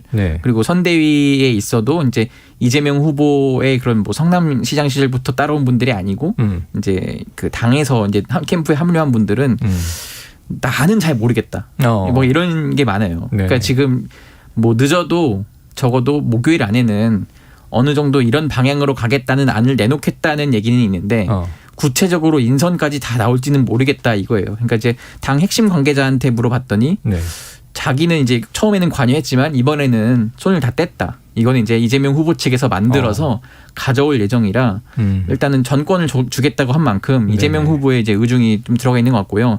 일단 확실한 건 이겁니다. 일단 전략본부나 정책본부, 뭐 청년본부 이런 본부가 많이 있는데 이런 것에 대해서 확실한 책임자를 두겠다. 그러면서 이걸 강하게 밀고 나가겠다는 거고, 또 지금 일부 보직자에 대한 조금 비토 여론이 당내에 있습니다. 뭐 예를 들어 뭐 비서실이라든지 이런 부분들이 있는데 이것에 대해서는 후보 직속 기구여서 후보가 결단이 필요하거든요. 그걸 바꿀지 말지는. 근데 후보가 바꾸겠다고 마음을 먹는 순간 이제 그럼 다음 인선 누가 될 것이냐 이제 이런 게 나오고 그렇습니다. 그렇기 때문에 그렇고. 이번 주에 확 발표는 아니더라도 어쨌든 뭐 빠르면 모레 이번 주 내일이나 모레 나올 수도 있고 늦으면은 이제 다음 주까지 좀 넘어갈 수 있는데 굉장히 좀 심사숙고하고 있는 것 같습니다. 주말에는 또 이제 뭐 민생 투어가 메타 투어가 있으니까 메타버스 바쁠 것 같고. 자, 윤곽이 이번 주에 나오느냐, 윤곽이 다음 주에 나오느냐. 지금 이 야당 국민의힘 쪽은 12월 초에 선대위 발표한다 그랬잖아요. 12월 6일을 생각하고 있다고 12월 하니까. 6일. 근데 이제 결국에는 김종인 전 위원장이 어떻게 되느냐가 이 선대위 구성의 모든 게 달려 있다라고 볼 수가 있죠. 사실 윤석열 대선 후보가 대선 후보로 선출된 다음에 첫 번째 정치력을 시험받는 무대거든요. 그리고 원래 자신이 생각했던 거는 이제 이준석과 김종인이라는 양날개를 모두 달고 가겠다라는 건데 그 조율이 실패할 수가 있잖아요. 그래서 아마 6일까지 최대한 조율을 해보지 않을까 이렇게 생각이 듭니다. 그럼 뭐 이제 또 이재명 선대위도 12월 초까지는 시간을 서로 벌고 있는 상황인데 상대를 보면서 또 전략을 짜지 않겠다는 생각을 해봅니다. 짧게 하나, 박 기자님. 김건희 씨 언제 등장해요? 지금 배우자 포럼 얘기가 나와서. 일단 배우자 포럼에서 원래 김건희 씨를 대표로 추대를 해야 된다 이런 얘기를 네네. 일부 의원들이 했었는데 김혜경 씨는 이미 이제 지금 동반해서 네. 투어를 시작했습니다. 그런 얘기를 하던 의원들이 나중엔 조금 그 톤을 낮춰달라고 가라앉았어요? 다시 연락이 왔어요. 이게 왜 그러냐면은 김건희 씨가 나서기가 좀 쉽지가 않은 상황이기 때문에 아마 네. 후보와 조율한 뒤에 나설 거기 때문에 이렇게 좀 조율을 하려고 하는 것 같고요. 이게 왜 그러냐면 김건희 씨 같은 경우에는 아무래도 조금 리스크가 있습니다. 네. 소위 처가 리스크라고 해서 이제 장모도 윤 후보의 네, 장모도 네, 네. 이미 구속이 돼 있는 상태고 또 김건희 씨 본인도 도이치모터스 보석으로 주가 조작 나왔는데 사건에 재판이 계속 그렇죠. 예, 구속됐다가 나왔죠. 그리고 도이치모터스 주가 조작 사건도 아직 수사가 진행 중인 상황이잖아요. 그렇죠. 그러니까 그 전까지는 사실은 최대한 노출을 늦추는 게 낫다라는 게 지금 선대위의 분위기거든요. 네, 노출을 늦추는 게 낫다. 네, 그렇기 때문에 아무래도 요 뭐 배우자 포럼이 출범한다고 해서 바로 김건희 씨가 이 공식 활동을 하고 이러진 않을 걸로 보여요. 알겠습니다. 양쪽 모두 지금 준비를 하면서 11월을 보내는 양상입니다. 예상국회는 어떻게 될까요? 자, 다음 주에 또 두 기자분들을 모시고 진행된 상황을 들어보죠. 오늘 굉장히 흥미진진한 심층적인 분석을 두 분 해주셔서 감사합니다. 불사조 기자단 박순봉 경향신문 기자, 최영창 세계일보 기자였습니다. 고맙습니다. 감사합니다. 감사합니다. Splish splash, I was taking a bath. Long about a Saturday night. 점심 먹고 유쾌한 시사 디저트 한 입. 최영일의 시사본부. 안 된다. 자, 시사본부 매일 이 시간 청취자분들에게 드리는 깜짝 간식 선물 있죠. 자, 오늘의 간식은 BTS 정국이 BTS 대단하죠. 아메리칸 뮤직 어워드 3관왕이고 올해 아티스트가 됐습니다. 그래미도 지금 수상 기대하고 있는데요. 이 정국이 작년에 끓였던 라면 영상에 포착된 바로 그 매운 라면 대짜컵으로 드리겠습니다. 자, BTS 얘기로 IT본부 얘기할 거거든요. 맞춤형 간식이다 이렇게 보시면 되겠고요. 자, 이 코너 들으시면서 문자로 의견 주시는 청취자분들에게 쏩니다. 짧은 문자 50원, 긴 문자 100원이 드는 샵 9730으로 의견 많이 주시기 바라고요. IT본부 본격적으로 시작해보죠. 아까 오네오 딱 들어왔는데 김덕진 부소장님이 뭔가 외치고 있었어요. 그 이야기를 지금부터 한번 해보도록 하겠습니다. 시사본부의 꿀보이스 김덕진 한국인사이트 연구소 부소장님 모셨습니다. 어서 오세요. 네, 안녕하세요. 반갑습니다. 김덕진입니다. 자, BTS 소속사 네. 하이브죠. 네. 원래는 빅히트였는데 이제 인수합병을 통해서 하이브로 바뀌었고 국내 대표 엔터테인먼트 기업들이 하이브를 포함해서 NFT 사업에 진출한다 선언했는데 아시는 분도 계시겠지만 청취자 대부분 이게 뭐야 그럴 거예요. NFT가 그렇죠. 뭡니까? 일단 NFT는요. 요즘에 뭐 뉴스에서 뭐 게임사, 뭐 엔터사 뭐 이런 데들이 NFT 한다 뭐 이야기는 들어보셨을 거예요. 네. 뭐 또 뭐 하면은 계속 같이 나오는 게 무슨 블록체인이다. 뭐 옛날에 그 코인 뭐 이런 것들도 나오고 이게 코인, 뭐야? 블록체인 막 하면 코인인데. 네, 이야기들을 하실 텐데 일단 NFT에 대한 사전적 정의가 Non-Fungible Token. 그래서 대체 불가능한 토큰이라는 거예요. 네네. 토큰하면 또 이제 코인하고 헷갈리실 수도 있을 것 같은데. 토큰이면 코인하고 좀 또 다른가요? 네, 그러니까 그냥 말이 토큰이라 그렇지 좀 우리가 쉽게 이야기로 생각을 드리면 계약이라고 생각하십니다. 계약. 아, 토큰 그러면 저는 예전에 가운데 구멍 뚫려 있고 그렇죠. 버스 탈 때 넣었던 네. 이거 참 옛날 얘기네. 근데 그게 왜 그러냐면 실제로 기술 용어에서 그렇게 토큰화한다라는 표현이 있어요. 그래서 토큰화한다. 어떤 우리가 계약 조건이나 어떠한 그 구조적인 공식들을 딱 찍어내는 거. 그래서 이제 그리고 이제 그 토큰이라는 말이 중요한 게 한 번 토큰을 찍어내면 못 바꾸잖아요. 그렇죠. 그런 의미가 같이 들어 있습니다. 그만큼 강하게 약속을 했다. 네, 계약이 그러니까 됐다. 계약을 하면 못 바꾸는 거예요. 네. 그런데 그게 왜 못 바꾸느냐? 우리가 뭐 맨날 이제 기술 용어에서 최근에 많이 있는 블록체인이라는 기술이 있잖아요. 네네네. 그 블록체인 위에다가 어떤 계약을 딱 토큰처럼 딱 담았어. 이렇게 박아놓기 때문에 그 안에서 이게 어떠한 변화나 아니면 그것을 뭐 수정하거나 보완할 수 없게 되는. 근데 기술적으로 그게 정말 되는 거예요? 왜냐하면 우리가 토큰이나 코인이나 물리적으로 생각할 땐 동전이니까. 그렇죠. 주물로 한번 찍어내면 모양 못 바꾸죠. 네네. 오래 쓰면 닳기나 할까? 근데 예를 들면 이게 프로그램 소스 코드로 돼 있는 게 정말 저거 한번 딱 박으면 못 바꿀까? 바꿀 수 있는 거 아니에요? 그러니까 블록체인의 원리를 간단하게만 설명을 드리면 블록체인은 한마디로 블록이잖아요. 블록. 그러니까 레고 블록처럼 레고를 막 쌓는 거예요. 근데 이게 실시간으로 계속 블록이 쌓입니다. 네네네. 자, 그리고 나서 그게 쫙 쌓인 다음에 그거를 수십 대 수만 대의 컴퓨터에다 분산해서 블록을 나눠 놓는 거예요. 예예. 자, 그러면은 제가 옛날에 그 블록을 다시 찾아오려면 네. 그 수많은 컴퓨터를 다 접속을 해가지고 그걸 다시 불러온 다음에 추적해야 그거를 되잖아요. 바꿔야 되잖아요. 근데 그렇게 하기에 너무 많이 분산이 돼 있고 에너지가 너무 들고 또 한 불가능에 가지는 가깝다. 네, 그리고 또 한 가지는 그 블록에 계속 새로운 블록이 계속 쌓입니다. 또 네, 그러니까 옛날에 내 블록이 어디 있는지를 찾고 조합을 하려면 조합하는데도 시간 오래 걸리고 그 안에서 찾는 것도 거의 불가능에 가깝기 때문에 끊임없이 가상세계를 떠돌면서 새로운 네. 블록이 쌓인다. 그래서 뒤로는 못 가고 앞으로 한쪽으로만 방향으로 가는 뭐 이런 기술인데요. 이런 데다가 어떤 우리가 장부에다 계약을 해놓는다라고 하면 이게 NFT라고 보시면 될 것 같아요. 그래서 우리가 꼭 우리가 NFT 하면 요즘 미술 작품 이런 것도 생각하는데 꼭 그런 게 아니더라도 우리가 하는 어떠한 계약이든 예를 들면 뭐 저랑 뭐 예를 들면 우리 같이 얘기를 할 때 일종의 인감도장 비슷하다고 생각하시면 돼요. 인감도장. 네, 그러니까 디지털 인감도장에 가깝다라고 생각하시면 됩니다. 인감도장을 한번 등록하면 그쵸. 본인 의사로 이걸 교체하기 전까지는 네. 그 모양이 인장이 계속 남아 있는 거잖아요. 그렇죠. 그런데 이제 우리가 오프라인에 있는 물건은 실제로 물건의 모양이 있으니까 이거를 보고 이게 진짜다라고 생각을 하잖아요. 근데 이제 디지털이라고 하는 거는 뭐 여러 가지로 복사가 되니까 그럼 복사되는 것 중에 이게 진짜라고 뭔가 찍어 놓으면 이것도 이제 소위 말하는 어떠한 수집을 좋아하시거나 이게 가치가 있다고 생각하는 사람들은 이게 진짜다라고 생각하고 여기에다가 이제 투자를 할 수 있다라고 하는 개념이 이제 NFT라고 생각하시면 좋을 것 같습니다. 청취자분들이 지금 안 그래도 막 궁금해하고 계십니다. NFT 수정 보완 안 된다는 프로그램이라는데 무슨 말이에요? 자, 방금 인감도장이다. 그렇죠. 이게 non fungible 토큰. 토큰. 네, 그래서 이제 대체 이거는 불가능한 토큰. 한 번 찍어내면 대체 불가능하다. 그래서 미술품도 NFT화하고 미술품만이 아니라 그러니까 결국은 일종의 스마트 계약이라는 거잖아요. 그렇죠. 이게 합의가 되면 끝. 그런데 아까 다시 돌아가서 하이브라든가 이 BTS의 소속사 또는 뭐 SM 우리가 알고 있는 뭐 JYP, YG 이런 이제 엔터테인먼트사가 NFT 사업을 하면 뭐가 좀 달라지는 거예요? 일단은 요즘에 굿즈라고 많이 들어보셨죠. 굿즈. 네, 이제 뭐 많은 굿즈들이 있잖아요. 엄청난 아이돌들이 만들어내는 굿즈가 뭐 아이돌과 있습니다. 관련된 상품들을 굿즈라고 얘기하는데 뭐 예를 들면 BTS 관련돼서 포카라고 표현하거든요. 포카. 네, 포토카드. 그러니까는 포토카드. BTS의 어떤 모습을 찍어놓은 사진 중에 예를 들면 그런 것들이 앨범에 들어가기도 하고요. 아니면 어떤 이벤트가 돼서 판매하기도 하는데 저희는 뭐 스티커 같은 걸로 막 학생들이 그렇죠. 붙이기도 하죠. 인도네시아 이런 데서 실제로 희귀한 포토카드가 300만 원 넘게 거래도 돼요. 아, 포토카드가? 네. 그러니까 그만큼 이제 그거 막 대량으로 찍어내는 거 아니에요? 네, 근데 그 중에서 개수가 좀 적거나 한정판. 네, 한정판이거나. 리미티드 에디션. 네, 그렇죠. 이제 그런 것들이 있으면 300만 원만 이른단 말이에요. 근데 그 거래가 누가 어떻게 되는지 기본적으로 그 소속사는 모르죠.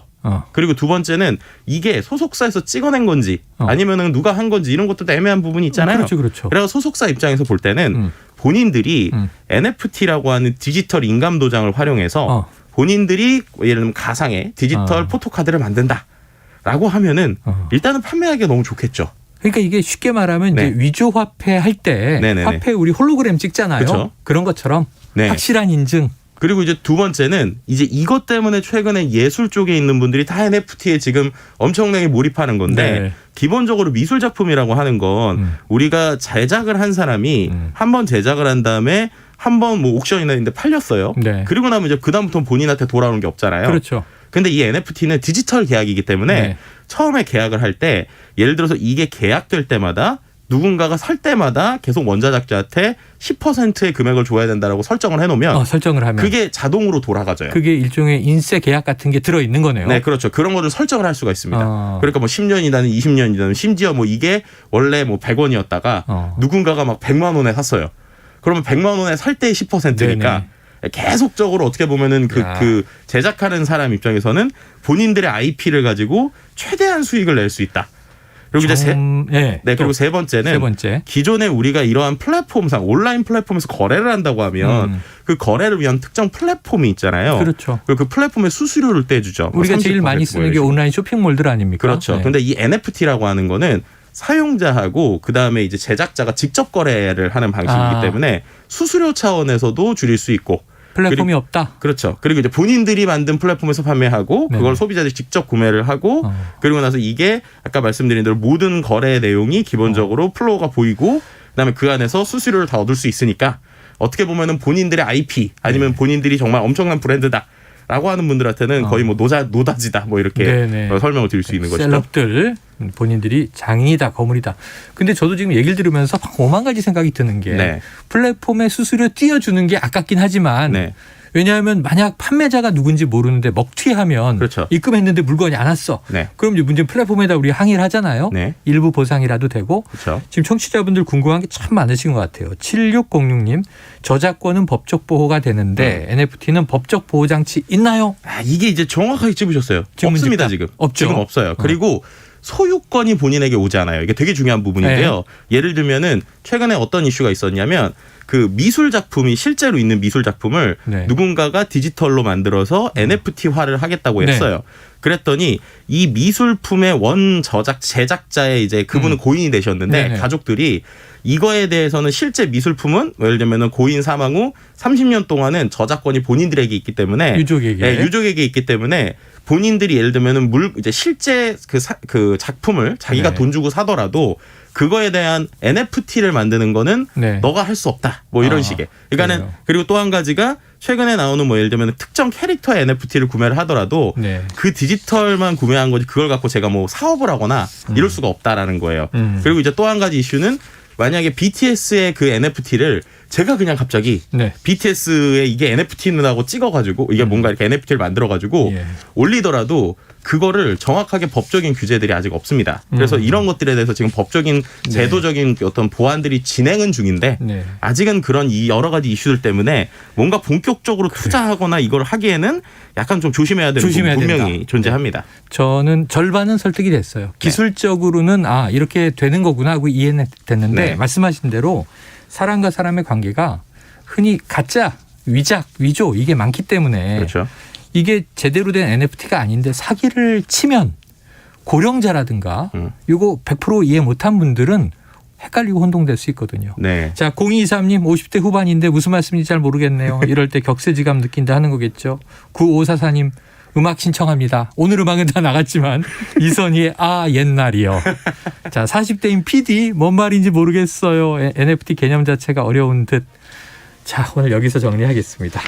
다음에 한번 또 이어가 보죠. 소장님 고맙습니다. 네, 감사합니다. 지금까지 김덕진 한국인사이트 연구소 부소장 IT본부 함께했고요. 자, 매운 컵라면 7039-2127-0279-2447